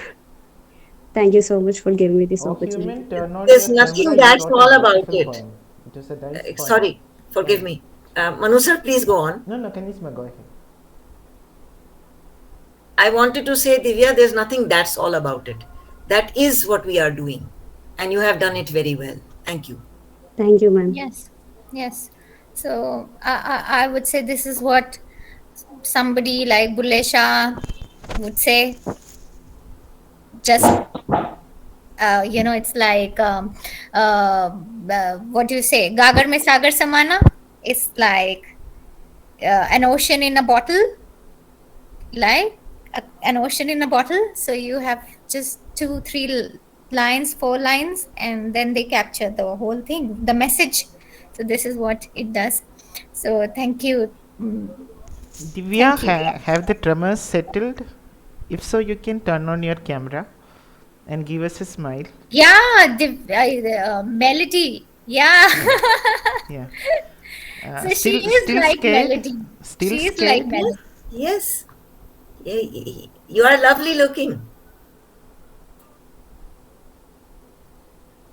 Yeah, and we would want you in all our upcoming events. Whenever Pickwick is organizing events, we would want you to participate and keep smiling, please. Keep smiling. You have a lovely smile. Yeah, and we find it nice that you will be scared in our future meetings too, because we rarely find scared people anywhere these days. So nice that you are scared. Continue to This be is scared. black humor from Manu sir. True. We're just not scared enough. We need to be more scared. Yes. Now we have Insha. Are you ready, madam? Insha Yes, ji? ma'am. Yes, ma'am. I'm there. Inshaji, thank Yeah. you. Otherwise, we would have again requested you. No, good evening to all of you. Uh, so I'm Insha Koyum from Kashmir. I'm doing my PhD from the University of Kashmir, and my topic is feminism, myth, and revision. I have just written a poem 2 or 3 days back. So I would like to share it with all of you. Uh, the title of the poem is "The Inhuman Humanity." It goes like this: A dream stolen at night, and a brain blown in light. Who knows where the next bullet hits? A glass, a wall, or will pierce a child's heart? Who knows whose blood paints the pavements red? Is this how it should be? An enlightened man's promise? Or a Viking aim with a nuclear age? A barbaric civility? A refined horror? A brutal humanity? No, it can't be, and it shouldn't be in the headlines, with sirens in the background, bombs and missiles barraging not lands but lives. 100 dead, 1,000 injured, and a countless lose the sense of time, the perforated memories, awaiting a forgetfulness. Welcome to the world of statistics. This is a world of war, calculating the number of dead, the number of near dead, and those left alive to witness the inhuman humanity. Thank you. Thank you so much. I would love to take your comments. And if all of you will allow me to read one more poem which I have composed in Urdu, Yeah, only if please time go ahead. allows, only if Please time go ahead. allows. Please go ahead. Okay. Yes. Okay, thank you so much. And this one, which I have written in Urdu, is actually titled as Bagawat. Uh, because I see war as a kind of rebellion against the order, against the peace. So the title is Bagawat and it reads like this: क्यों जान मांगते हो, क्यों जंग चाहते हो, कब्जे की प्यास सारी बुझती नहीं लहू से, तोपें नहीं मिटाती दुनिया से मुफलिसी को, और ना ही गोलियों से मिलती है बादशाही। खौफे खुदा नहीं तो खुद को खुदा समझकर, क्या खूब तानाशाही, क्या खूब तानाशाही। तानाशाही, I hope you understand, is dictatorship. बिखरा पड़ा है कैसे माजी में हाल अब का, because I mean that we still continue to live in our past when we used to have wars. देखो तो कैसे कैसे ख्वाबों को चीरती है, देखो तो कैसे कैसे ख्वाबों को चीरती है, चीखें ये तितलियों की जो बाग में थी बेगम, खुशबू को सूंघती थी। छीना है तुमने उनसे घर उनकी शौखियों का, छीना है तुमने उनसे घर उनकी शौखियों का, दे दी है तुमने उनको एक सुर्ख सी सियाही, you have gifted them a blackness in red. ले लोगे जान सबकी, देखोगे फिर तबाही, क्या है यही तमन्ना, क्या है यही इरादा, क्या हो अमन के दुश्मन, ताकत के एक नशे में क्यों बन गए हो बागी, क्यों जान मांगते हो, क्यों जंग चाहते हो। Thank you so much. बहुत अच्छे, बहुत अच्छे। Remarkable. Lovely. Thank you so much. Could Thank you you so much, do ma'am. one favor? Are Yes, there ma'am. anyone people who did not understand the Urdu? Because if you will just give 2 sentences or 3 sentences, it will make it clear to everyone. It is worth Yeah. hearing. It is worth Okay. understanding. Okay, And okay. you have written beautifully. Thank you. Thank you so much, ma'am. It means a lot. It means a lot. And I am presenting any of my works first time on a digital platform. So thank you so much for giving me this opportunity. What I mean to say in this Urdu poem is that because I already said that I consider war as a kind of rebellion, as an act of rebellion against the proper order.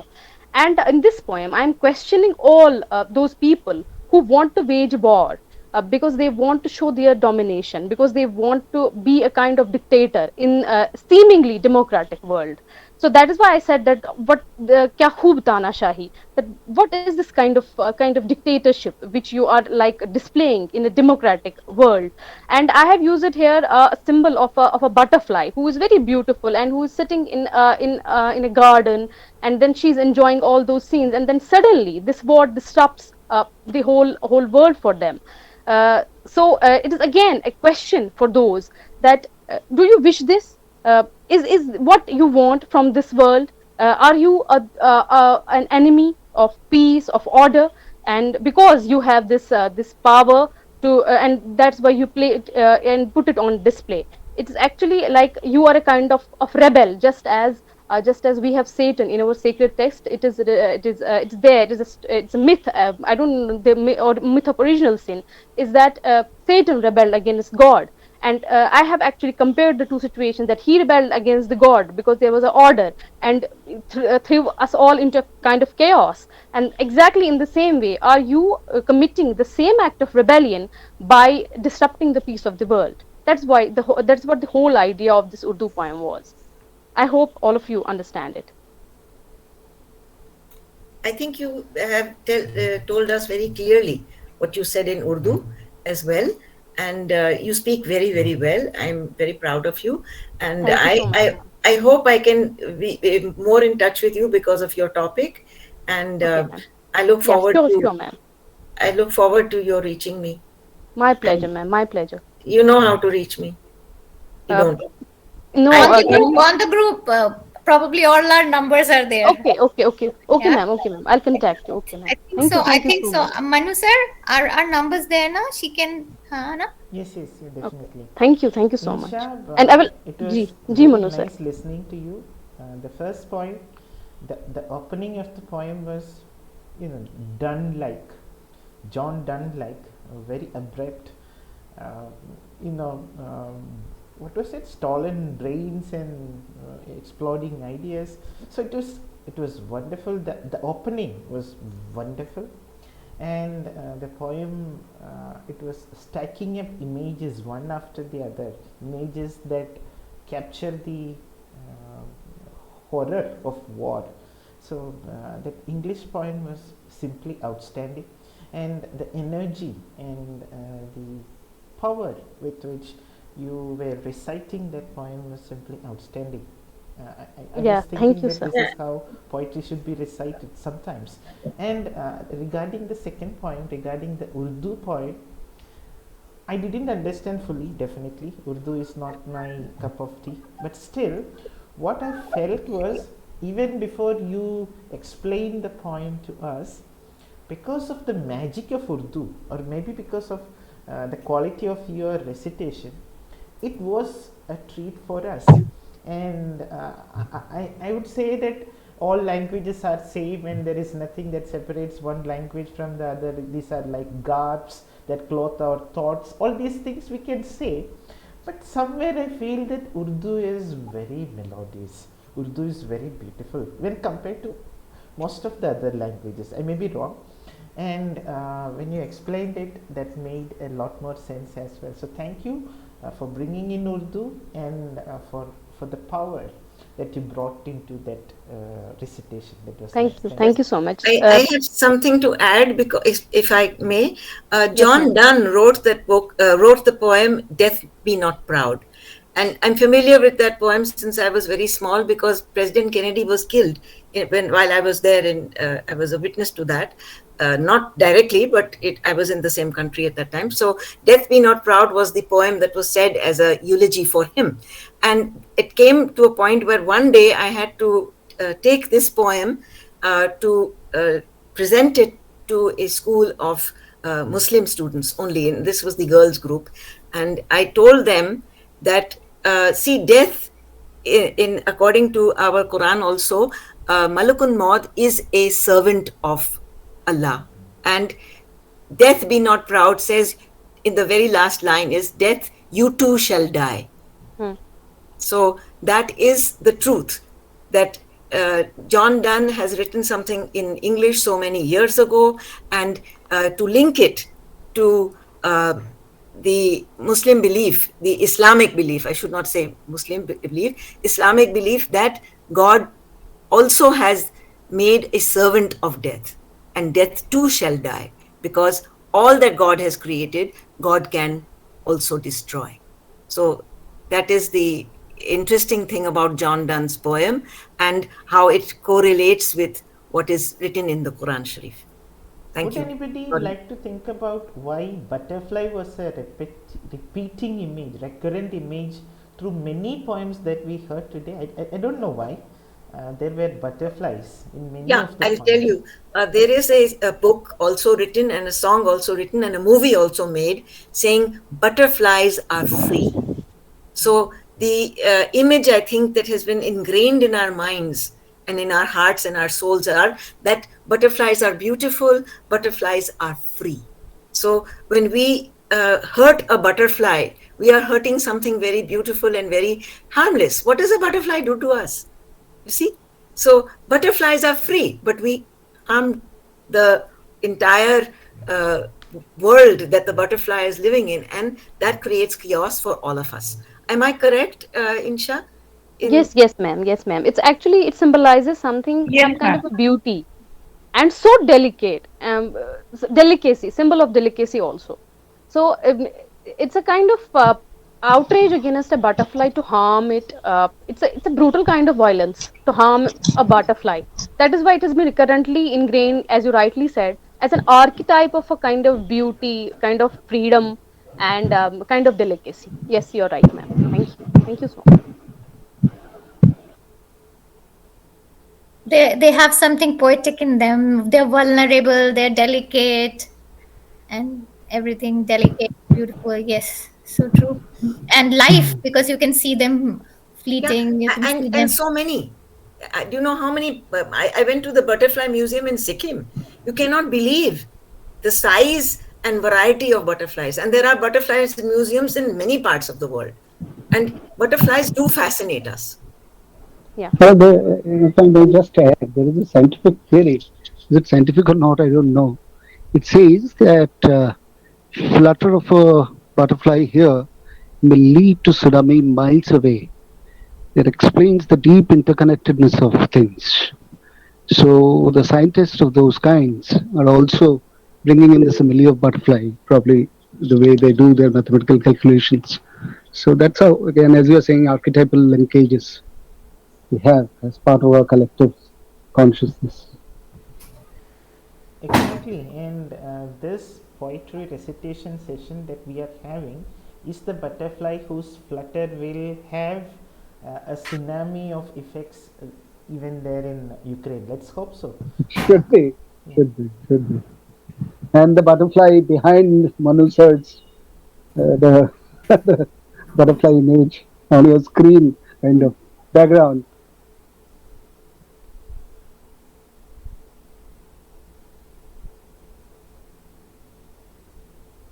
Okay, so I was saying, yes, life affirming thoughts here, life affirming thought from Manu sir.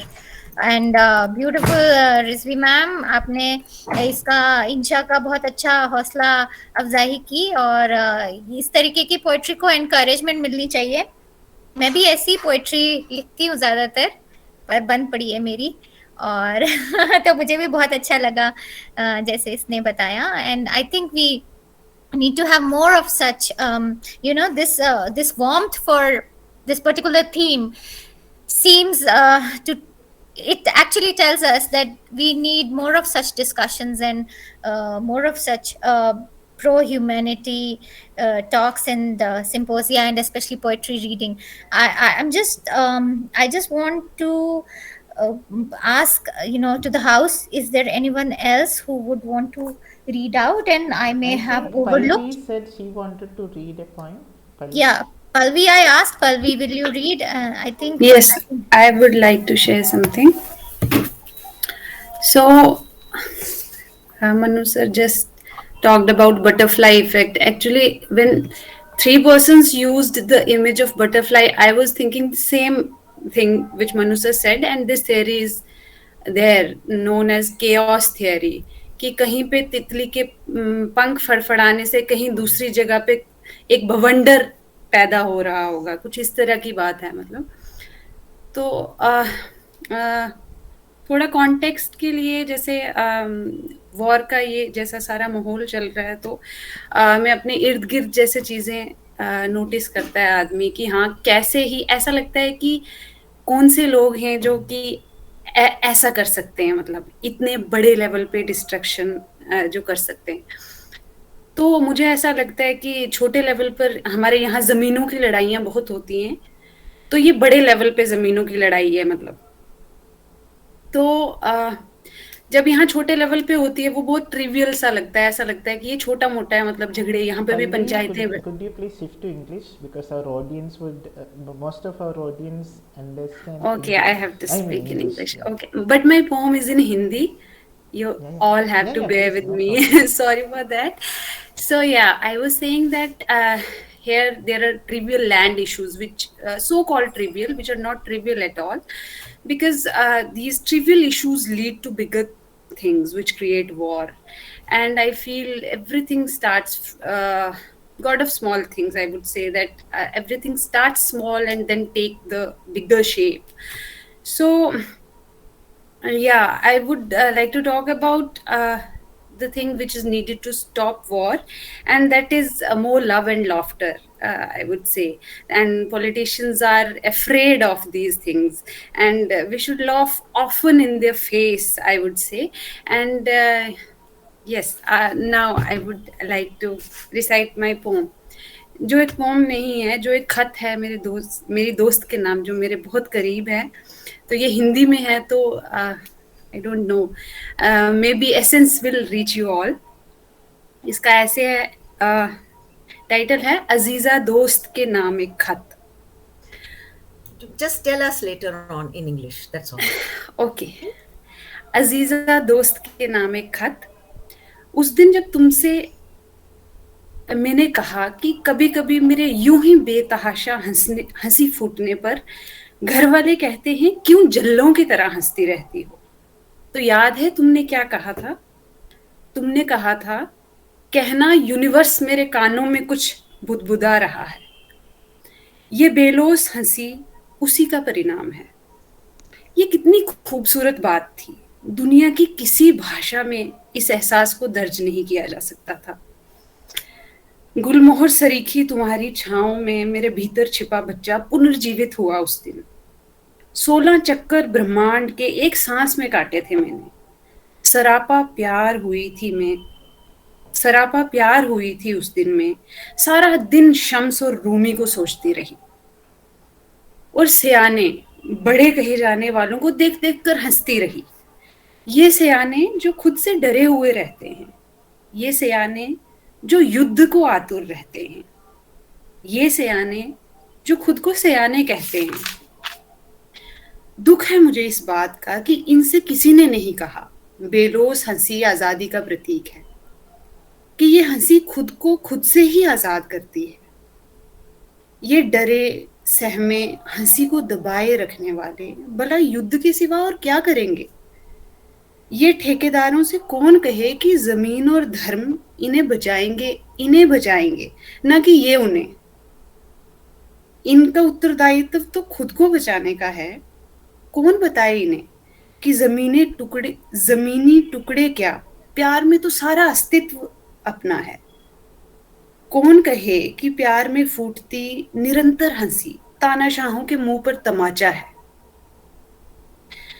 अजीजा, ओ मेरी अजीजा, दुनिया को दुनिया के हाल पर छोड़ते हुए little Prince और तुम्हारे नाम ये खत लिख रही हूँ. मुझे यकीन है हमारे प्यार की मिट्टी में एक क्रांतिकारी सूरजमुखी खिलेगा, जिसकी खुशबू इस दुनिया को सब बेहद खूबसूरत बनाएगी. और लास्ट में ये 2 लाइन्स हैं. बाबूशाह कोहली हैं, मेरी फेवरेट ऑथर हैं मध्य प्रदेश से.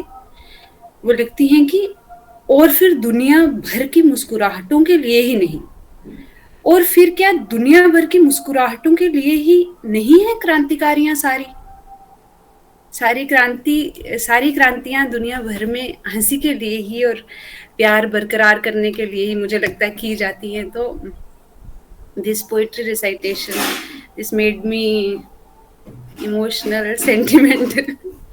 Yeah, I was on the verge of crying. So Shabina ma'am is here.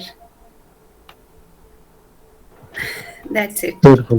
Assalamualaikum ma'am. Denise ma'am. Beautiful. Hi everyone. So Pallavi ma'am, आपका तो सुन के मैं मंत्रमुग्ध हो गई. I was spell bound. और ये बहुत अच्छा है आपने जो इसको फ्रेम किया है पोम को. मतलब मैं इसके मेरिट्स तो एक अलग बात है, जैसे एक पोएटिक वर्च्यू सो एक आप परफॉर्मेंस कहते हैं कि जिसमें आपने उसको एक लेटर की तरह लिखा है और बड़े ना मतलब नेचुरल वे में आपने उसको अपने friend you have I am going bilingual so I switch over to English so that so you've just in a dialogic manner, do you say dialogic? Yes, so you have just in a conversation you have said the things and the universe saying something to you and you laughing. This is what is required. People have lost their sense of humor. When the higher ups they lose their sense of humor, it is then that war happens. The antidote to war is again poetry, laughter, love, these things. And I think we have been able to generate that kind of कुछ chemical तो हमने आज बनाया है, कुछ experiment हमने अपनी laboratory में किया है और हम जरूर कुछ ऐसा मैजिक पोशन आज कुछ तो तैयार हुआ होगा, पता चलेगा. So it's brewing up and thank you Palvi, thank you. I think people would want to say something. Yes. Just one sentence or two sentences just summarizing your letter. It is very moving and you have used words and rhythm very, very effectively. I'm very happy with that. But I do know that there are people here who don't understand Hindustani, and I have recently been to Kerala and totally shut out because I didn't know Malayalam. So that feeling of being shut out is serious, very serious. So please do share with us what your thoughts were. I will try to, but I didn't thought of it in English in my head. So maybe it's come from your heart. You speak from your heart. Okay. It's like a letter to my very closest friend, and it's real. She pampers me like I feel like our love will lead to some kind of revolution, and it's real. And I'm so fortunate and grateful for having her in my life. So I wrote this letter dedicating to her, and I'm saying to her, she said this thing to me literally, that she said to me one day, I was sharing with her that yaar main aise hi bahut hansti hu, I laugh endlessly, sometimes without any reason, and my sibling says to me, are you mad? Why are you laughing so much? And she replied to this thing, she replied, next time they say this thing to you, just say them ki universe is saying something in my ear. That's why I am laughing. Universe is saying something in my ear which only I can listen, and that's why I am laughing. So that day this was kind of, I couldn't assimilate this thing. I didn't know that how to decipher it, and I was brimming with love so much that time. And later I kind of thought it, and I was like, this was kind of revolutionary. And what it sparked in me, it was like I wanted to write for her, and I wanted to go and run in the streets and hug everybody. And I thought that if on an individual level something can touch you like this, then what if these kinds of things happen regularly everywhere around us, and how the world will be like? And I thought then I thought of these war creators and warmongers, and I was reminded of Hitler, how he was so devoid of love, and how he was afraid of love, because love is like death. You can't you don't know what to do. You are just mad. वो एक दीवानगी सी हो जाती है, मतलब ऐसे. तो I thought कि हाँ, इन लोगों को प्यार नहीं मिला, ये हंसे नहीं, they didn't laugh when they were young, they didn't receive love. So the poem is this letter I dedicated to her, and I wrote that these people didn't get love, then what thing they will create? They will create war, definitely.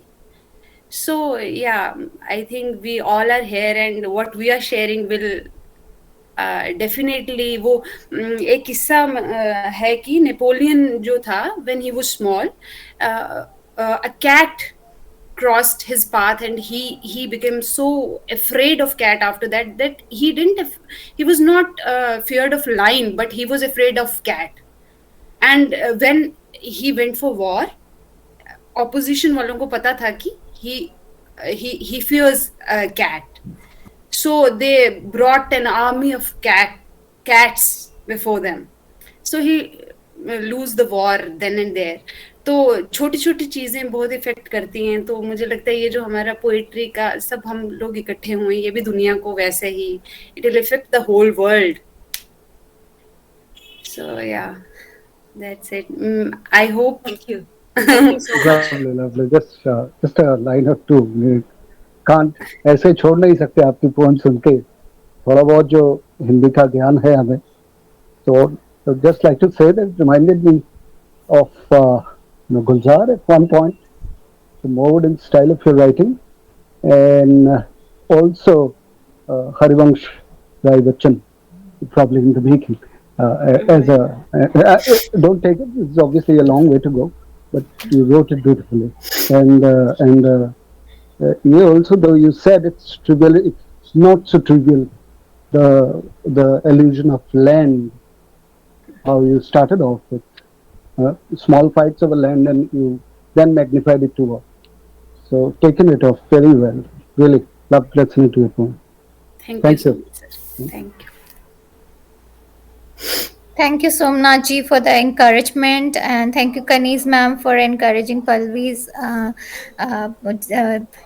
poem. And this was really nice. और मुझे उससे I felt, you know, when you talked about your impulse to go out in the street and hug everyone, it just reminded me that, you know, I had read the Kashmir poetess. I think she's a Shevite saint. She's called Lal Ded. And yeah, so that was the kind of poetry. And then I have also requested Mamta to share Bulle Shah's verses with the house if possible, and then we will take up any more people who agree to read out, and it would be a pleasure. And after that, Manu sir, and I think in the end Manu sir. But before that, sir, if you allow me, I will ask Mamta to, because Bulle Shah would make it somehow more complete. I also want to sing another song. बिल्कुल ma'am, बिल्कुल. ये बिल्कुल बहुत मजेदार रहेगा. हम आपके song से कंक्लूड करेंगे. मुझे भी एक यूक्रेनियन सॉन्ग आता है. मेरे फ्रेंड्स यूक्रेन के हैं बहुत सारे. मैं वहाँ रह के आई हूँ 15 दिन. हालांकि वो 15 दिन यहाँ रहे थे in India. They stayed with me, so I have a lot of soft corner for them. और उनका कल्चर बहुत अच्छा है, वो लोग बहुत अच्छे हैं. एंड सो अभी वो जो बात थी सॉन्ग्स की, वो आप ही से खत्म करेंगे इस दिन को, और with prayers for your good health and prayers for the world. Yes ma'am. Thank you ma'am. Thank you ma'am. And Mamata ma'am, to you. Thank you. So I'll, as requested by Divya ma'am, I'll just read out few of the verses from Bulle Shah. He was a Sufi poet from Punjab again, so I'll be definitely be reading it out in Punjabi, then I'll be translating them in English. So since his his phrases are very pithy, they are very full of wisdom, and they leave a very strong impression on the minds of the readers or the listeners, and they carry a very strong message in their hearts. So I'll start with the first one. Bulle Shah ithe sab musafir kise na ithe rehna. Bulle Shah ithe sab musafir kise na ithe rehna. Appo apni vaat muka ke sabnu mudna paina. Appo apni vaat muka ke sabnu mudna paina. So this actually means that according to Bulle Shah, he wants to convey that we all are just we are just here as we are just playing our parts, and we all have to leave this place one day, but we have to be sensible enough and wise enough to actually understand the significance of our lives and carry out our missions in the real way. So I'll move on to the next one. जे रब मिलदा नात्या दोत्या ता मिलदा डड्डुआं मच्छियां. जे रब मिलदा जंगल बेले ता मिलदा गाइयां वच्छियां. जे रब मिलदा विच मसीता ता मिलदा चाम चिड़कां. बुल्ले शाह रब ओनू मिलदा जिन्ना दियां नीतां सच्चियां. So again, I'll try to explain it. So the first two lines convey that in case if the god is if the god is if all the grandchildren could find the god, then obviously all the animals, sorry, the frogs and the fish, the sea creatures, they could have found the god very easily. Then if the god could be found by the creatures who are living in the forest, then the cows and the the all the jungle animals, they could have easily found him out. And in case if you could have been found in the temples and in the mosque or in the churches, obviously the slimy creatures, they could have easily found it out. But according to Bulle Shah, it's the god could be found within us, like if we have the right spirit, if we have the right sense of living our lives out, and if we have the pure heart, if we have a pure heart, if we have a right consciousness. And I'll conclude with the last one. नींद ना देखे बिस्तरा, भुख ना देखे मास, मौत ना देखे उम्र, ते इश्क ना देखे जात. So according to Bulle Shah, that when we are tired, we hardly think of lying on a soft or a hard bed. Obviously, we just go down to the bed. And similarly, if we are hungry, we found the food, whatever we get, we found it very tasty. And that's how if we are, when death comes to us, it doesn't look at the age. And if we are really in true love with each other, then we hardly would be, we will hardly think of that where the other person is from, like what's his caste or what's his class, or we will hardly do any kind of segregation, or that's what Bulle Shah wants to convey. So I'll stop here.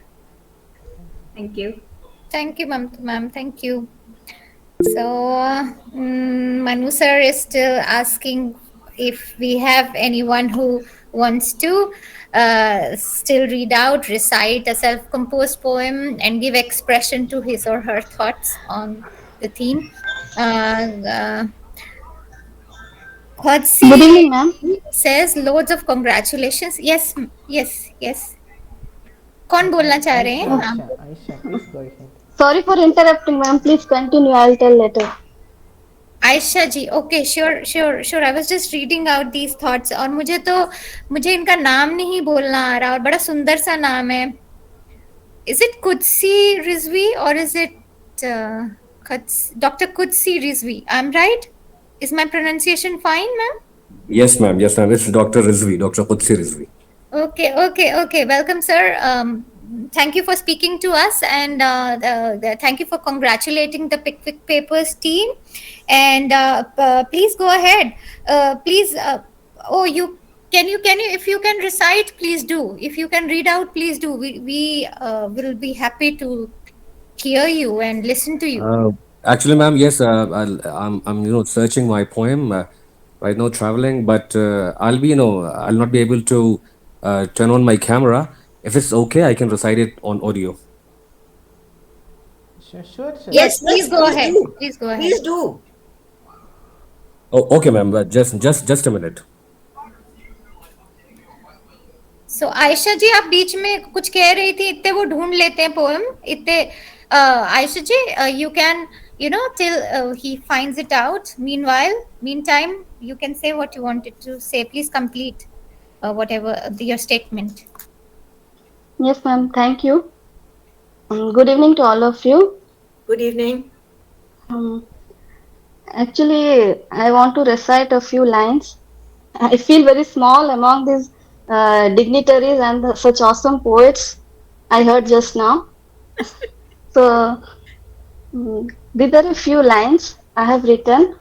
Actually, it is. Aisha, there was one who was scared. Now there is somebody else who is feeling small. Now we will ask you to turn on your camera once you finish reciting to see how small you are in reality.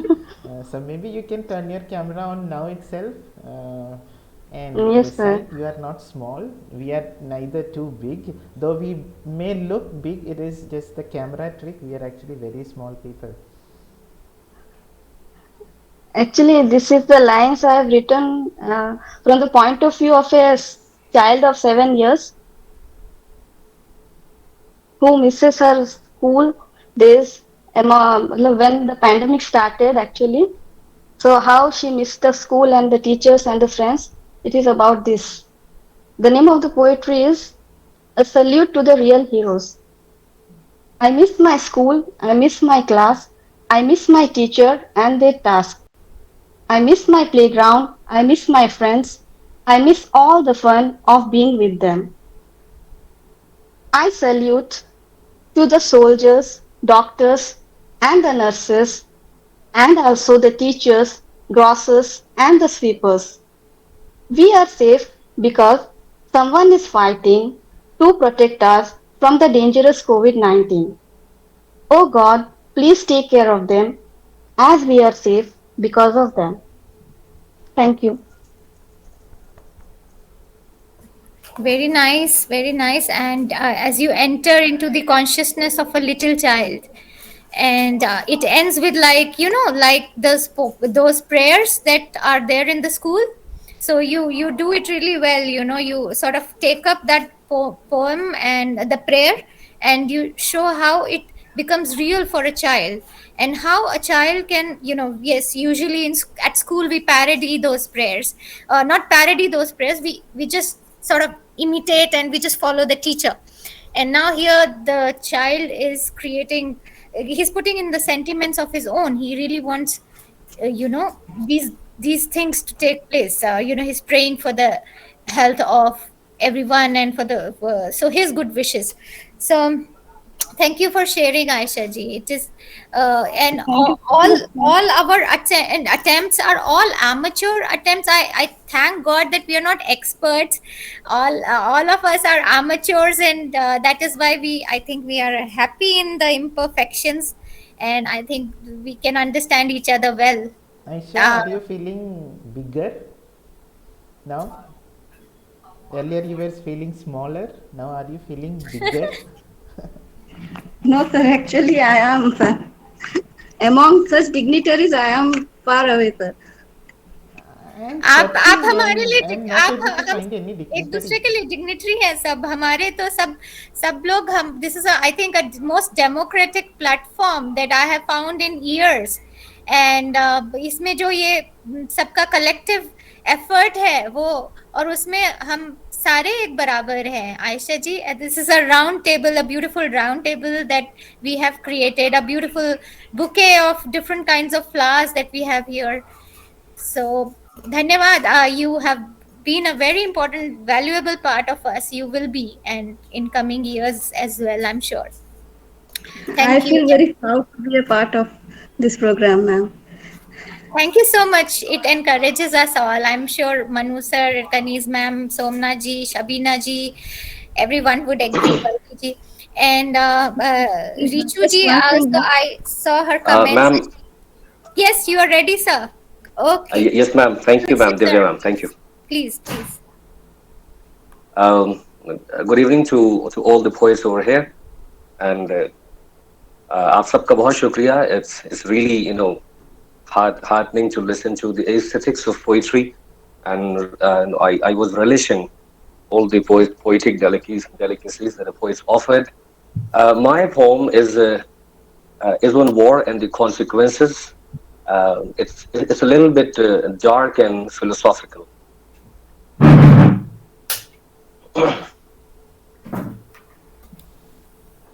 The yellow bones and blood almost dull and dark of the modern war-torn man seek desperately and frantically the bottled peace in bottles green.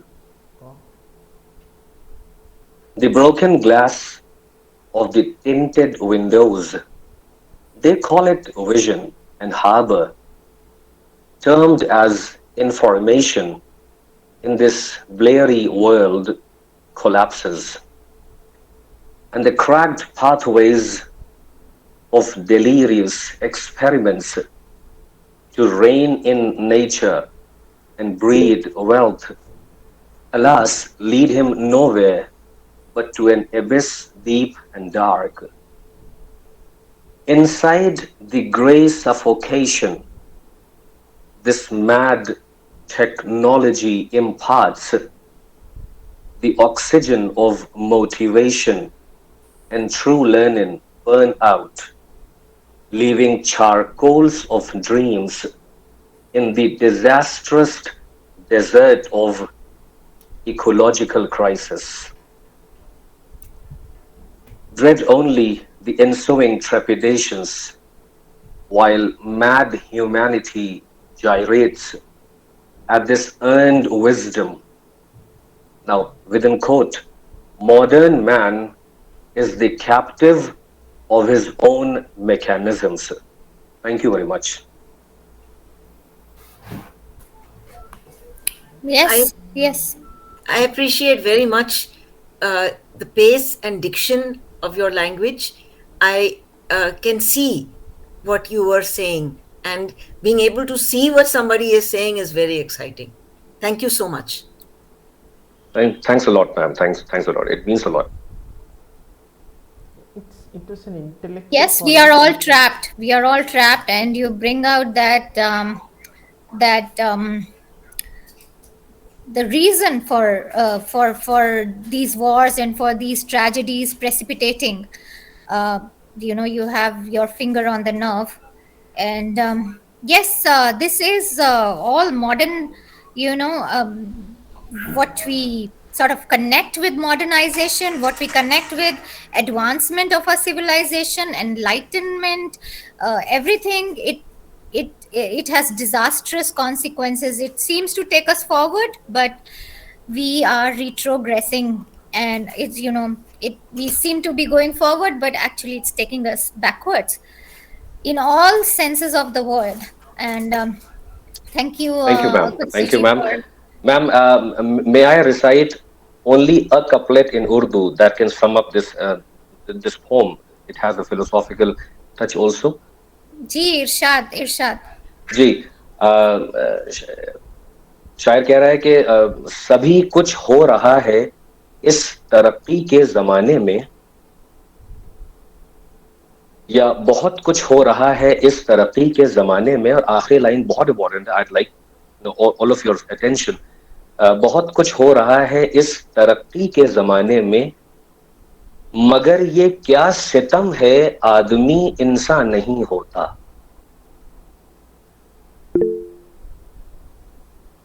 Marvelous. शुक्रिया बहुत बहुत, आप सबका बहुत बहुत Are you going to translate it?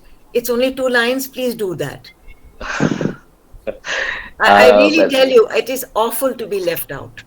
And I have really experienced it for 20 days, and it was not nice. Lovely people, but shut out from language. That's not fun. Okay. Let me try, because it's not very easy to translate it into English, the real aesthetics of Urdu or of any language. I can help you. Yes, ma'am. If you can, thank you.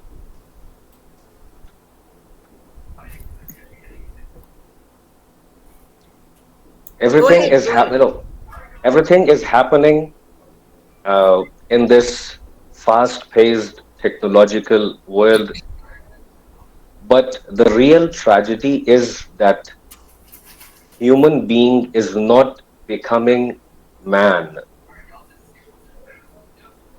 What you mean is the human beings have lost their humanity.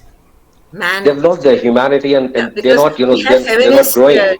Researchers here, so let's not talk about only man or history or herstory, but what you have said is correct, and I'm just not trying to be funny or yes, ma'am. I'm not trying to be odd, but the fact is that all things are advancing, but the advancement that we need to our truth, to our core, is humanity, which is not advancing. I think that's what you want to say. Thank you, but yeah, because yes, we are not spiritually growing, and man with capital M, it incorporates both the genders. Yes, of course. No, I just want to say that. And women are also becoming inhuman. Women are also becoming inhuman. I don't know. I think Shabina is going to say something now. Uh, this discussion about men and women being inhuman or human is a Yeah, that's completely different ball game. we may keep it for some other time. Yes, Yes, yes, yes, yes. Let's not make it gender sensitive and yes, gender yes. divide and Yeah, gender yeah, segregation. No, it was yeah. just that as humanity, we are the human aspect of us. It's receding. It's receding. This is the one that we need to enhance for everyone. And Yes. it is. Just one Ma'am, line, yes, if I may. After listening to Rizviji, I recalled a couple of lines of Javed Akhtar Saab when he talks. ऊंची इमारतों में मकान मेरा ढक लिया, कुछ लोग मेरे हिस्से की सूरज भी खा गए. क्या कहने, वाह वाह वाह वाह. No, that's really, that's quite So true. yeah, That's it quite true. talks about the skyscrapers, how it is sort of, if I have to translate it, lost in, it will lose in translation, get lost in No, no, no, translation. no, no. It's Yes. very simple. The Yeah, progress has brought yeah, skyscrapers, and yeah, skyscrapers are obliterating the sunshine. yeah. actually, That it's That's what I want happening. to It's say. actually happening. in, Happened Yes, here. yes. the war in the city space, isn't it? Yeah, yeah, It's yeah, going yeah. on And continuously. and sunshine is not obliterated only by skyscrapers. It is also Absolutely, by people's minds. That certainly, and that yeah, is where the sunshine is not reaching. And so sorry, am true. I taking too much of the time? Not, Forgive not me. at all, not at all. So A thank you lot of very. sunshine is getting lost in translation, I guess. Yeah, that's that is there. Very well put. Uh, Manu so sir, you have sonar been ek so loha. patient with us. It just shows your patience. Yeah, Corona makes all of us patients. And Manu sir is also thinking I have no alternative. Yeah, except to be patient. But Kanis ma'am is taking care of you, and she is always making us, really translate and paraphrase properly. So this is the good thing. Yes, of course, some certain things are lost in translation. A lot of thing is lost in translation. I would say Athira ji says wonderful poem. Dr. Rizvi, everybody's, of course, they Shabina really ma'am find. wanted to recite a poem. Shabina ma'am. Yes, Manu sir, Shabina, you do. Shabina, please. I want to hear Yes, Shabina. Shabina ji. yes, yes. I'm going to recite a poem by a poet, a Urdu poet, Ali Sadar Jafri. And the title of the poem is Subah Farda, and it is translated by Professor Carlo, Tomorrow's Dawn. So, shall I start? On this border yesterday, the setting sun broke into two. On this border yesterday, the dawn of freedom was wounded.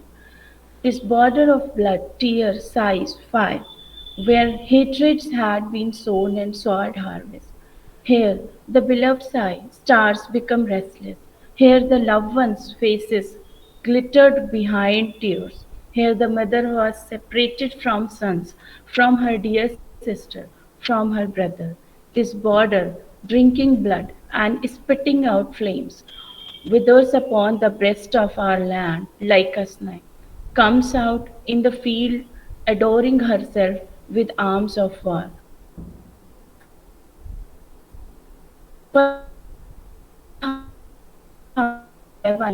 Red border for tomorrow flowers, fragrance color springs, lightning like a rainbow, meandering like a river, waving on the cheeks of our land like tresses, fragrant, lustrous, like the part in a bright sphere, divided in two, but with the sword of vermilion and the finger of sandalwood. This border of loves, beloveds, restless ones, this border of friends, brothers, empathetic ones, may the bright sun come as the watchman at dawn. May the heavens, moon, and stars stand God at night. May the earth be trampled with the assault of overflowing fields. May the rows of armies of trees invade. May God preserve it from the eyes of foe. May the glance of king trading in blood not fall on it. May the iron feet of heaven mission carry it machines not curse it. The fire flowers fly out from the heart of stone. May the neck of the mountains bed in pickaxe arcs. May the lips thirst mold its own cups bearers, its own wine cups. May the eyes of the despondent brighten with joy. May love be the ruler, beauty the murderer, the hate, the heart the Misha. May fire rain down upon the garden of those with flame bodies and flower cheeks. May the day come when hatred turns into tears and flows out from the heart.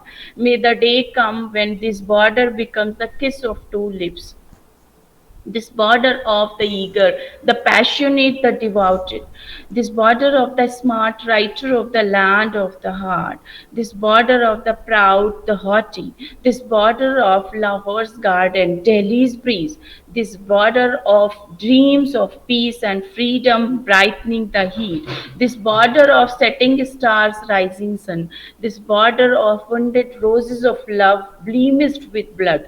How long have I been waiting at this border for tomorrow's dawn?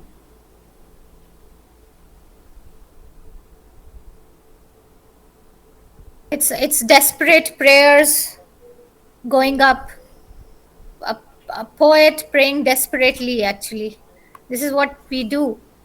And yes, you articulate it so well. You give the voice to the poet, you give voice to the poet's sentiment and to everyone's sentiment right now. So thank you, Shabina ji. Rizvi ma'am, sorry, Razavi ma'am, you want to say something? No, You want I to will. please No, encourage Shabina? After Manu sir, I will sing a song, and please everyone call me Kaniz, Kaniz Ma, Kaniz Ji, or Kaniz is fine with me. Okay, and there is a difference between Razavi and Rizvi. It's just spelling and pronunciation. I'm not offended. If you don't know, you don't know. Now I'm telling you. Thank you, ma'am. Thank you, ma'am. So thank you, Kaniz ma'am. Thank you, Kaniz ma'am. Yes. So Abhi, do we have? Yeah, we have Sarika ji. Sarika, because everybody would want to. So Sarika ji, आप भी सुनाएं? Sorry to interrupt, Divya ma'am. I have to go, so I want to say bye bye and thank you to everyone. Thank you so much. ठीक है Pallavi ma'am, ठीक है. Thank you for your time. Thank you for giving us your time. Thank you for being here. Thank you for sharing your beautiful poem. Thank you. Thank you to you. Grateful. Thank you. You're going far, Pallavi. You're going very far in your writing. Thank you. Go ahead. Thank you, ma'am. Bye bye. तो अभी सुन लेते हैं सारिका जी का.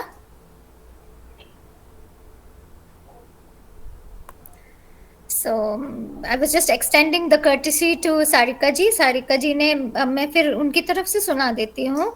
इन्होंने लिखा, इसका नाम है, मतलब what she has written is khabbal. It's called khabbal or khabal, which means soft and succulent grass. She would be able to actually recite it. And she's quoting from a poet, a Punjabi poet, who says, I am khabbal, will grow again. If Mamta is here, probably she can, because she belongs to a village in Punjab. So in any case, I am khabbal, will grow again over the ruins created by contemporary times, projects immortality of nature over inhuman disasters. Okay, so that's these are the two lines: will grow again over the ruins created by contemporary times. And then she has explained it. It's about immortality of nature over inhuman disasters. So nature will survive whatever we do to kill. We may be killing each other, but life has that grit. Life stays. Life will survive. Death, you will die, as Kaniz ma'am spoke about, done. So that too is subject. And Somnaji says we can't contribute. Perhaps prayers are foremost tool. Shabina ji, you rock at poetry as you do at editing, but my first love will always be your Urdu poetry. Very nice. And next time, Richu ji can also. I know that you sort of compared that whole program very well. The last event that Pickwick Papers held, it was wonderful and awesome. And you were so articulate. So we invite you to sort of at least say a few lines here if you, and actually we are eager to hear you. Oh wow! I mean, so you saw my madness. I'm sorry for that. And Divya ma'am, I mean, this entire session, this 2 hours, I mean, it was so soothing for the soul. And the poetry, the combinations are amazing. And thank you, Divya ma'am and sir, for wonderfully. I mean, this it was needed so much. I mean, there's war going over there, and the pandemic, and among all this tumult, it is really warm to listen to this poetry. But I'm happy being a listener. Let's take the next poem. Or So shall we call upon Manu sir then, with everybody's permission of the house? No, I think everybody would permit. Yes. Yeah, Yes. so let me try to present a poem, because I'm not very good at reciting.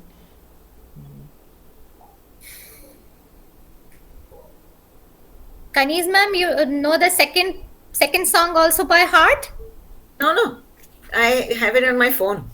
You all know this song, Blowing in the Wind. All of us will sing it together. Acha, I don't know this song. You will remember it, don't worry.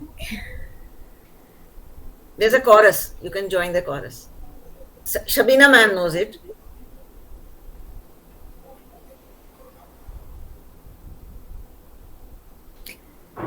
आपका जितने sir ढूंढे होते हैं आपका सुने कनीज ma'am sir ढूंढ रहे हैं क्या he's waiting for me to shut up no I think he's looking for his poem. It has sort of Manu, sir, have you been able to Manu, find out? Tell us, are you searching or are you just waiting for me to shut up? No, I'm trying to present the screen. Locate it.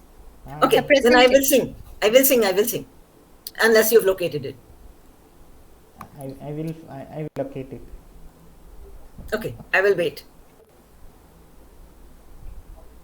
Am I presenting? Yes. No, is my presentation visible? Yes, sir. We can see it. We can only see you. Yeah, we can't see any presentation. That is the problem. This is the poem that I wanted to. Can. Now is it visible? No, it's coming. We can see it. Okay, good. Apocalypso, it says, right? So, sorry for sounding a little negative, pessimistic, because it is about apocalypse. It is about what will happen or what might happen. Chico, yeah, so अपने Ukraine flag दिखाना है last में और वो Ukraine में बोल रहा. Okay, so this is the poem. I'm just reading. Can you zoom it little? Okay. Now, is it good? It is better. Slightly possible. So I think you can stretch it a little somehow. You can. I guess it's zooming properly, no? Zoom it out. That's better. Okay. It's very good. Okay, thank you. Even I can see it. Even I can see now. Thank you. So, Apocalypso. Finally, the doomed day of farewell came around to him as well. Under the blazing sun he sat, thanking everyone and accepting their tokens of appreciation. The last bird was the first to offer him her greetings and prayers. And when she bade him goodbye, she gave him a box tightly shut. He knew not that she had brought him shade and shelter that the erstwhile trees once offered all. The first word was the next in line to meet and greet the parting border. When the letters bade goodbye, they gave him a wax model of an ear, of course, lest he forgot that there used to be a time when to the words of wisdom he could listen. The blessed maid, though shy and timid, came up next. She had brought a gilded box enwrapped in fine textured wool. She whispered into his ears a few words of bitter love. Perchance none heard her saying, "You were shameless, and always a coward with the fair sex." Arts and science, newly wed, strolled in soon, amid hushed murmurs. Our man gifted them something he always had but never used: sense. He had found it useless ever since he boarded the earth, all nude, to this day, as he packed all that he hoarded from the earth, all nuked. The untamed dog, in a hurry to breathe his last, trudged in too. As his tail bade one last goodbye, a drop of tear twinkled in his eyes. Except the man, for he had neither tears nor believed things had meaning, all knew what that drop meant. That is apocalypse. And I was just trying to imagine how would apocalypse be if it really happens for every one of us, or some of us who would survive, at least for a cockroach who would survive. So I think I am the second last to recite a poem, because it would be unfair if Divya ma'am doesn't recite a poem today. And I take this opportunity on behalf of everyone from the Pickwick family to specially thank and express our heartfelt, you made it happen for many reasons. First, it was your idea. She came up with this idea. She put this suggestion in the Pickwick Papers group. Why can't we do something like this? And then she followed it up. She agreed that she would, I requested her, and she agreed that she would handle the whole thing, spearhead the whole thing, manage the whole thing, and you could see how beautifully she managed the whole thing. And she joined Pickwick Papers maybe 2 weeks back, right, Divya ma'am, or maybe 1 week back. So I'm meeting her for the first time, and Pickwick Papers has only, is only acquainting with Divya Jyoti ma'am. But thank you so much for the idea and the wonderful way in which you handled the entire session, commenting very beautifully in the sense, very aptly on all the poems that people recited. It was very nice, very interesting, very thought-provoking, and you supplied a lot of information. We could see the knowledge, the depth of knowledge you have in literature, when the allusions, the comments, all those things that you brought onto the table when you were commenting on poems. So it was amazing. And I would also thank Divya ma'am's friend, who is there? Mamta ma'am, Mamta ma'am, Mamta. even Kanis ma'am. I know so many people in your group, and thank you for taking me in. I There is love no being in in your this poll. group, it's our group. So you are always here. And so Divya ma'am, I would request you to have a poem for us. Thank you again for the opportunity, Manu sir. Though I was, thank you for the opportunity. I mean, I was happy listening to all, and I was now looking forward to Kanis ma'am's song. अच्छा, मैं भी क्या एक Ukrainian song की 2 लाइनें गा सकती हूँ? Can I We also could, sing? Yeah. please, please, we would be delighted. Thank Please you. carry on. Certainly, ma'am. Please. So, Ami milei vorenichka forcha. Ami milei vorenichka forcha. Navuri milaya, navuri milaya, navuri ho ho ho moya chorna brevaya. Tai zovrene maya mi mililenki. Tai zovrene maya mi mililenki. Navuri milaya, navuri milaya, navuri ho ho ho moya chorna brevaya. Thank you, and I'm so glad. Although this is a song for happier times, an old woman and an old man, they are having a tiff with each other. They are fighting with each other. Who will cook the food? Who will get the wood from the forest to keep the fire going, and so on. But yeah, this is the time that we need to cheer up our friends there. And thank you so much, Manu sir, and this Pickwick group for taking this theme as the theme of the day, and for putting in so much into it emotionally and spiritually. I think our prayers would be going there. And thank you for accepting this, and I'm so happy, so happy. Yes. And I know Kani's ma'am is praying, and everyone here is praying for Ukraine, and for everyone who needs succor and help anywhere in the world. And it's just little prayers going from our side. Thank you, Manu sir. It really lifts my heart. Or if you allow me to, again, two more lines from Bulle Shah, his favorite of mine. I'm still trying to understand him.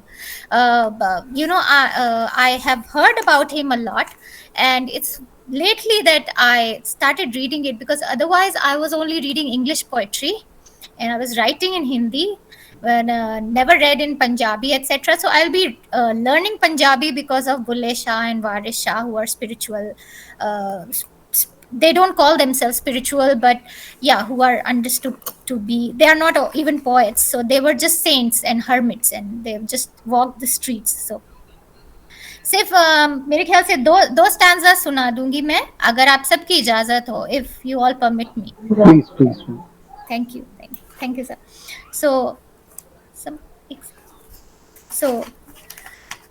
बुल्ला की जाना मैं कौन, बुल्ला की जाना मैं कौना, ना मैं मोमन विच मसीता, ना मैं विच कफूर दिया रीता, ना मैं पाकन विच पलीता, ना मैं अंदर वेद किताबा, ना मैं रैंदा पंग शराबा, ना मैं रैंदा मस्त खराबा, ना मैं शादी ना गम ना की, ना मैं विच पलीता पाकी, ना मैं आबी ना मैं खाकी, ना मैं आतिश ना मैं पाऊं, बुल्ला की जाना मैं कौना, ना मैं आतिश ना मैं पाऊं, ना मैं अरबी ना लाहौरी, ना मैं हिंदी शहर ना गौरी, ना हिंदू ना तुर्क पेशौरी, ना मैं भेंट मजहब पे पाया, ना मैं आदम हवा जाया, ना कोई अपना नाम धराया,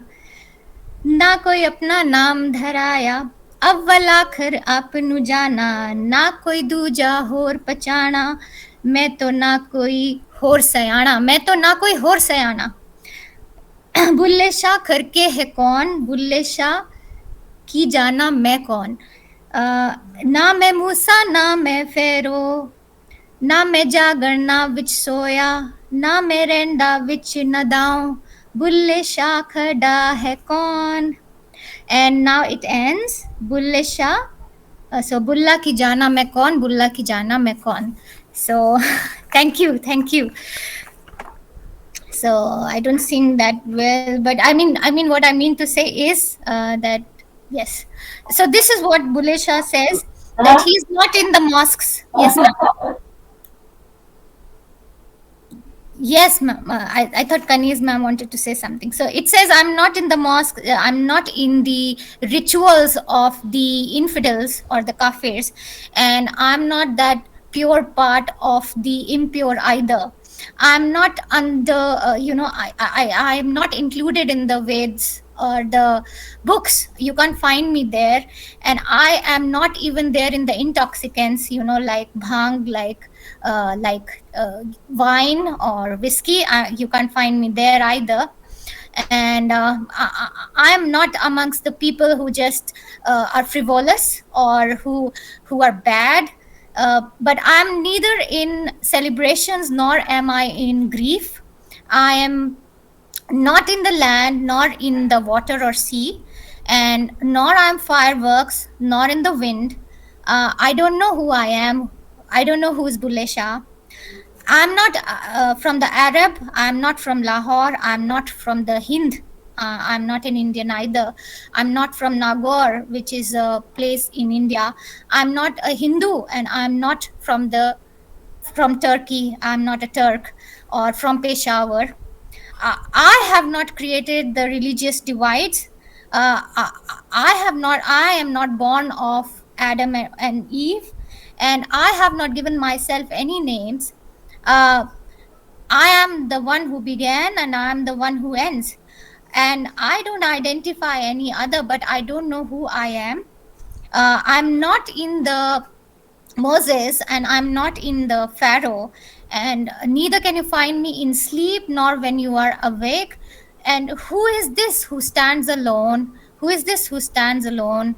How does Bulle Shah know it? Bulle Shah doesn't know who it is. Bulle Shah doesn't know who it is. Okay. So this is the line that I could have just put, if I had to say it in one line: in the unity of opposites is unity. Full stop.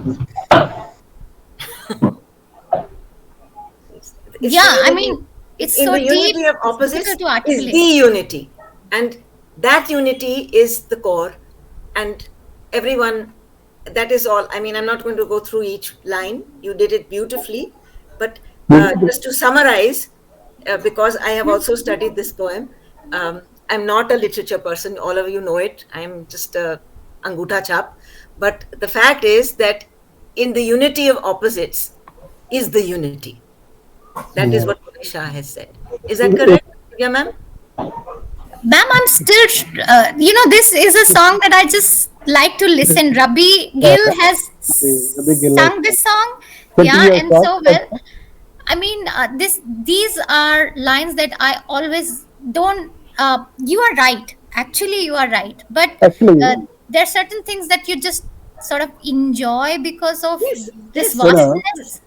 Just to add to what Kani's man is saying is in non-dualistic line of thinking in Advaita Vedanta, which is called Advaita Vedanta, wherein talks about one single word, which says avangsh managacharam, one which is beyond mind and body and beyond that state of transcendentalism, transcendent thoughts. So the unity of opposites, and as I guess Kanish ji was saying before also, that the Lord who you call divine consciousness, Adi Shankara's line, yes, Manuji, so that who is the death again beyond death.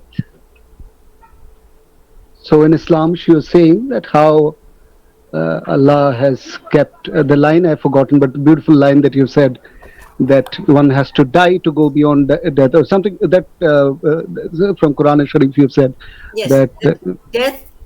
John Donne said that, that part, the Quran you too shall die. And I was telling you that in the Quran Sharif we understand that Malakun Maut, which is the name of death, the messenger of death, he too is a servant of the Lord, and he too will die. Yes, so somewhere there's element of Sabina ma'am will know better. I am absolutely in pre-nursery. Anguta chap, as you would say. Anguta chap, as you were saying yourself, calling yourself. अच्छी बात ये है कि Bulle Shah was understood even on the streets. I mean, otherwise why would so Bulle Shah is like singing in the villages. He's just going around. So you don't have to be a pandit to understand him. You just have to have a heart to understand him. Yeah. Certainly. That's what true poetry is always about. It reaches everyone. In Bengal, one poet came Lalan Fakir, he was called. I have not read much of him, but yeah, Lalan. Lalan, Lalan Fakir. Lalan Fakir. I have to read more, but underlying theme is this: how to bring about that humanism, and I guess the concept of Maya. That I guess somebody was saying that we all are, after all, running. We're seeing the death and destruction all around, and the whole element of fight and stuff. Again, that keeps the srishti going. If everything in a state of will be mummified, we have no poetry session. Absolutely, So, absolutely. so What again, a loss that would have been. We didn't have a poetry again, session. appreciate that. We have to depreciate it, and on the other hand, see to it that somewhere we can do our bit to not to contribute to this. So that's it. Just thought of it. Yes, thank you, Somnath sir, for such earnest discourse, such earnest discussion, and thank you, Kanis ma'am, for keeping it going, and Manu sir. This was so encouraging. All the discourse Thank you was so so much. nice. Thank This you was so much. needed. Thank you, Kanis ma'am. This was needed. And with this, I think Kanis ma'am, we will join you. And it's Kanis ma'am's call now, and Richu ji is also saying something, and yes, I'm also equally happy, equally happy. Lalan Fakir Barir Kache Arshi Nagar, and he belonged to Arshi Nagar, and that's too in Bengal. Is that so? So, future PhDs could be done on bhakti poetry and poets who were regional with spiritual content. A good idea to explore. Oh yes, huge reservoir is there, all across and right from Kabir, and even prior to that, if you go. Yes, yes, Sri yes. Ramakrishna Paramahansa, who said "Jatomot Tatopoth," as many Now, as doctrines. Somnath ji, I'm going to ask you to Yeah, let please, me please, sing. please, Because please. I'm so very sorry. soon there will be a very strong I'm so sorry. this I'm waiting call to for listen to the, you. there's going to be the azan very close No. to me, and you won't be able to hear me, and I will not sing during an azan. Okay? Please. I'm Okay? sorry. No, you don't be sorry. I'm sorry, but I have this problem. I'm So let's hear impatient. you, ma'am. Let's hear you, ma'am. Okay. How many roads must a man walk down before we call him a man? How many seas must a white dove sail before she sleeps in the sand? Yes, and how many times must the cannonballs fly before they're forever banned? The answer, my friend, is blowing in the wind. The answer is blowing in the wind. Yes, and how many years must a mountain exist before it is washed to the sea? And how many years must the people exist before they're allowed to be free? Yes, and how many times can a man turn his head and pretend he just doesn't see? The answer, my friend, is blowing in the wind. The answer is blowing in the wind.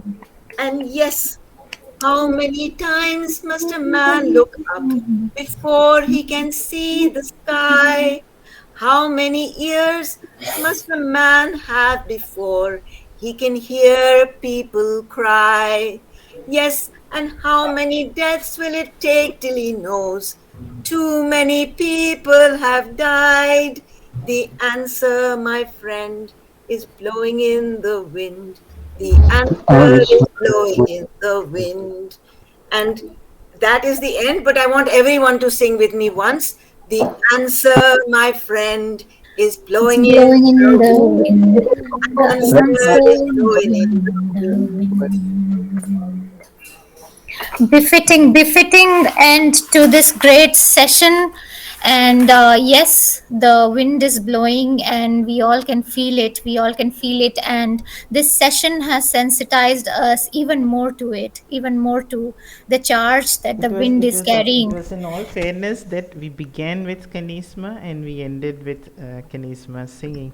Divya So ma'am, I just wanted to ask, you had prepared a PPT, right?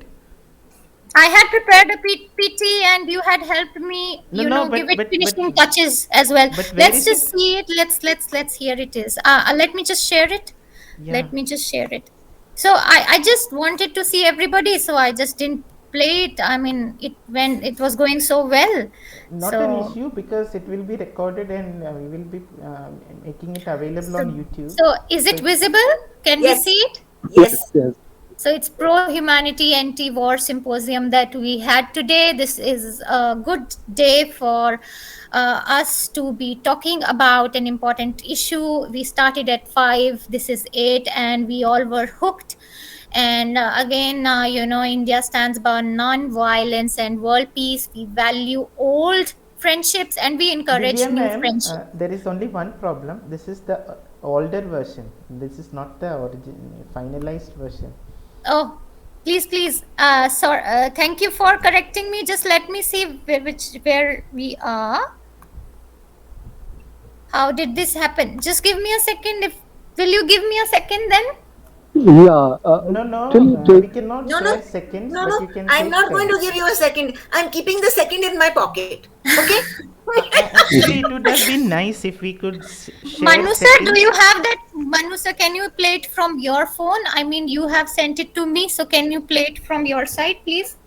Or what is happening is my WhatsApp is not working on my laptop. That is the problem. So I had posted it to myself. Uh, Manu sir, Yeah, I am very good at technology. That's why I am gasping. yes, I have found it. Just give me, madam. Can you give me minutes, if not seconds? Divya ma'am, what is this? First you asked for seconds. We said we cannot give seconds. Now you are asking for minutes. Now if we don't allow that, you will ask for hours. It's very So unfair. we live But in you world. are ours. Divya, you are ours. So you can Yeah. as much time as See, you just want. look at She poets. would, They are always she, ready to play on are she words. would say she is neither minute nor hour, nor a day, nor a night. You are ours. Yeah, Yes, we Forever are I. and ever. hours and you are worth years. Not years. You're forever. Forever. What is years? Thank you so much. And I understand this is on Google Drive, and I'm trying to. I hope this visible. Yes. Yeah. Yeah, it's visible. You can see the dove there. Yes. Yep. It will Okay. say it previously We also. can see the dove and we can see the olive branch also. Yeah, Yeah. Only great. So the thank you. I will be yours for years, and I got it. Thank you for the R's and the R's. Yeah. So here it is. We stand by non-violence. This is a statement from Pickwick Papers.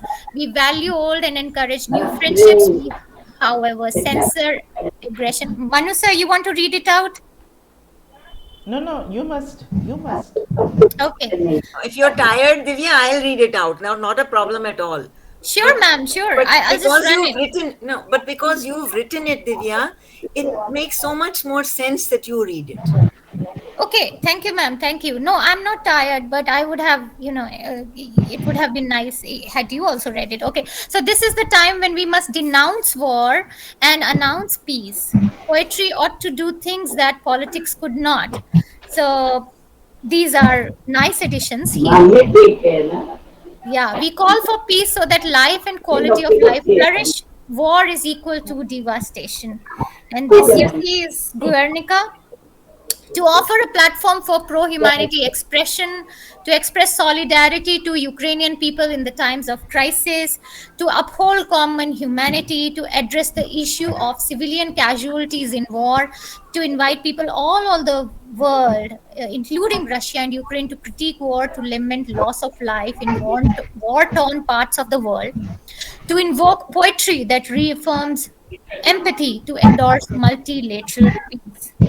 And we have some pictures from the Iraq crisis. I think we should have discussed all these, uh, but that is what it is. What we have been talking about. This is the current crisis. The whole world is being torn apart for some reason. War is inhuman. War distances people. War brings the worst prejudices out. War destroys life. War destroys livelihood. War destroys nature. So stop war. So we had dulce est decorum est, nice poem. Sorry, we missed reading it. It says pro patria mori, but it says dulce et decorum est pro patria mori. So if you were in war, you will not ever say to your children again who are desperate for some glory that it is sweet and proper to die for one's country, because you know that war is inhuman. And we had a very nice inclusion by Darshan Monkar on what war is. So he says, ask the Germans, ask the Polish people. I don't want to take, although these are very important ones, and it would have been nice to read. And a Ukrainian soldier reciting Persian poems, that also went viral. So let me just read this since the slide has come up. Ask what war is. Ask the Germans who brought down a wall to become one. As history was retold, ask the children of those who reached the Red Square only to perish in brutal cold. Ask Italy, ask Poland, or ask Britain who won in the end. Ask what war is. Ask the land of rising sun that got turned to ashes overnight, which stood clutching the Buddha as fires burned around it. Ask the soil of Hiroshima that still remains infertile, or the womb of Nagasaki that remains barren till date, by Darshan Monkar. And it is, I think, a translation. So, but you understand that, war, there's such a big price to pay. I'm not able to use Google Slides. I'm not conversant with the use. I would have just no, I The cannot. first line of that poem is probably the most painful lines I have read for a very long time. This particular poem that the Ukrainian soldier has written. At times I wonder, who will tell you the news of my death? I cannot imagine how painful it would be. Yes, yes, and he's not even sure that somebody would be able to do that, that the news would reach. So that too. And here, so this is a very very recent calamity. This is not, this is something that is happening now in Ukraine. So, and but the Persian poet had articulated it. So common humanity, how the humanity suffers, and this is our message conveyed visually. I'm not the creator, we are not the creator, but somebody with a beautiful mind has created it, and we hope that you also would like this image. It makes an impression, it conveys the message. And thank you everyone, thank you for joining us in this discussion. And there were so many other great poems that were left out, and so many other great poets that were left out, so many sentiments that were left out. At the same time, we are thankful to God that we were able to get together here to. Divya ma'am, you can please stop the sharing. It is repeating. Yes, yes, sir. Now I have been able to do it. I have been able to do it, sir. Thank you. So, thank you, everyone. Thank you so much for being with us. Last, I invite Manu sir to, end it nicely. It's Pickwick Papers. Would really want Manu sir to just sum it up. And thanks all. Thanks for so much honor. I feel really privileged to be a part of this wonderful group and to listen to so many nice ideas, nice people. So much warmth has been created today. Thank you. I hope it goes well, and all our prayers go up to the Almighty, and He does something for all of us. Yes. Yes, Divya, so much warmth, so much peace, so much healing, so much of love, and so much of laughter. I'm just quoting Palvi, love and laughter as the cures for our problems. So, yeah, you have concluded the session beautifully, so I don't have to. And I'm happy that four of the earliest members, the pioneers of Pickwick Papers, so to say, are here even at the very end. Somnath sir, you were one of the earliest members of Pickwick Papers. Kanis ma'am was always there, and Shabina ma'am was always there. So yeah, we have, and I'm grateful to everyone who turned up and listened. Some of you who presented. I'm also grateful to everyone who didn't turn up, because I know you haven't turned up for a variety of reasons, including that you wanted to give others the opportunity, because Pickwick Papers has as many as 1,350 and more members now, and it is impossible for all of them to be accommodated in 100 limited Google Meet. So many people told me that we wouldn't be joining, because this is the reason. We will watch it when the recording is made available. So thank you all of them. It's not just the voices, it's the silences also that really matter. And thanks each one of you for your understanding, for being here, for not being here, for all the wonderful cooperation and good wishes that has made this possible. Of course, Divya ma'am is the fulcrum behind this whole event. So special thanks to Divya ma'am and her friend, both of whom have Mamta ma'am, who have been absolutely brilliant and truly instrumental in making this happen. And so thank you all. Let's call it a day. And Thank you, I sir. hope Thank that you. this is just the beginning of many more poetry reading sessions to come, because we have it in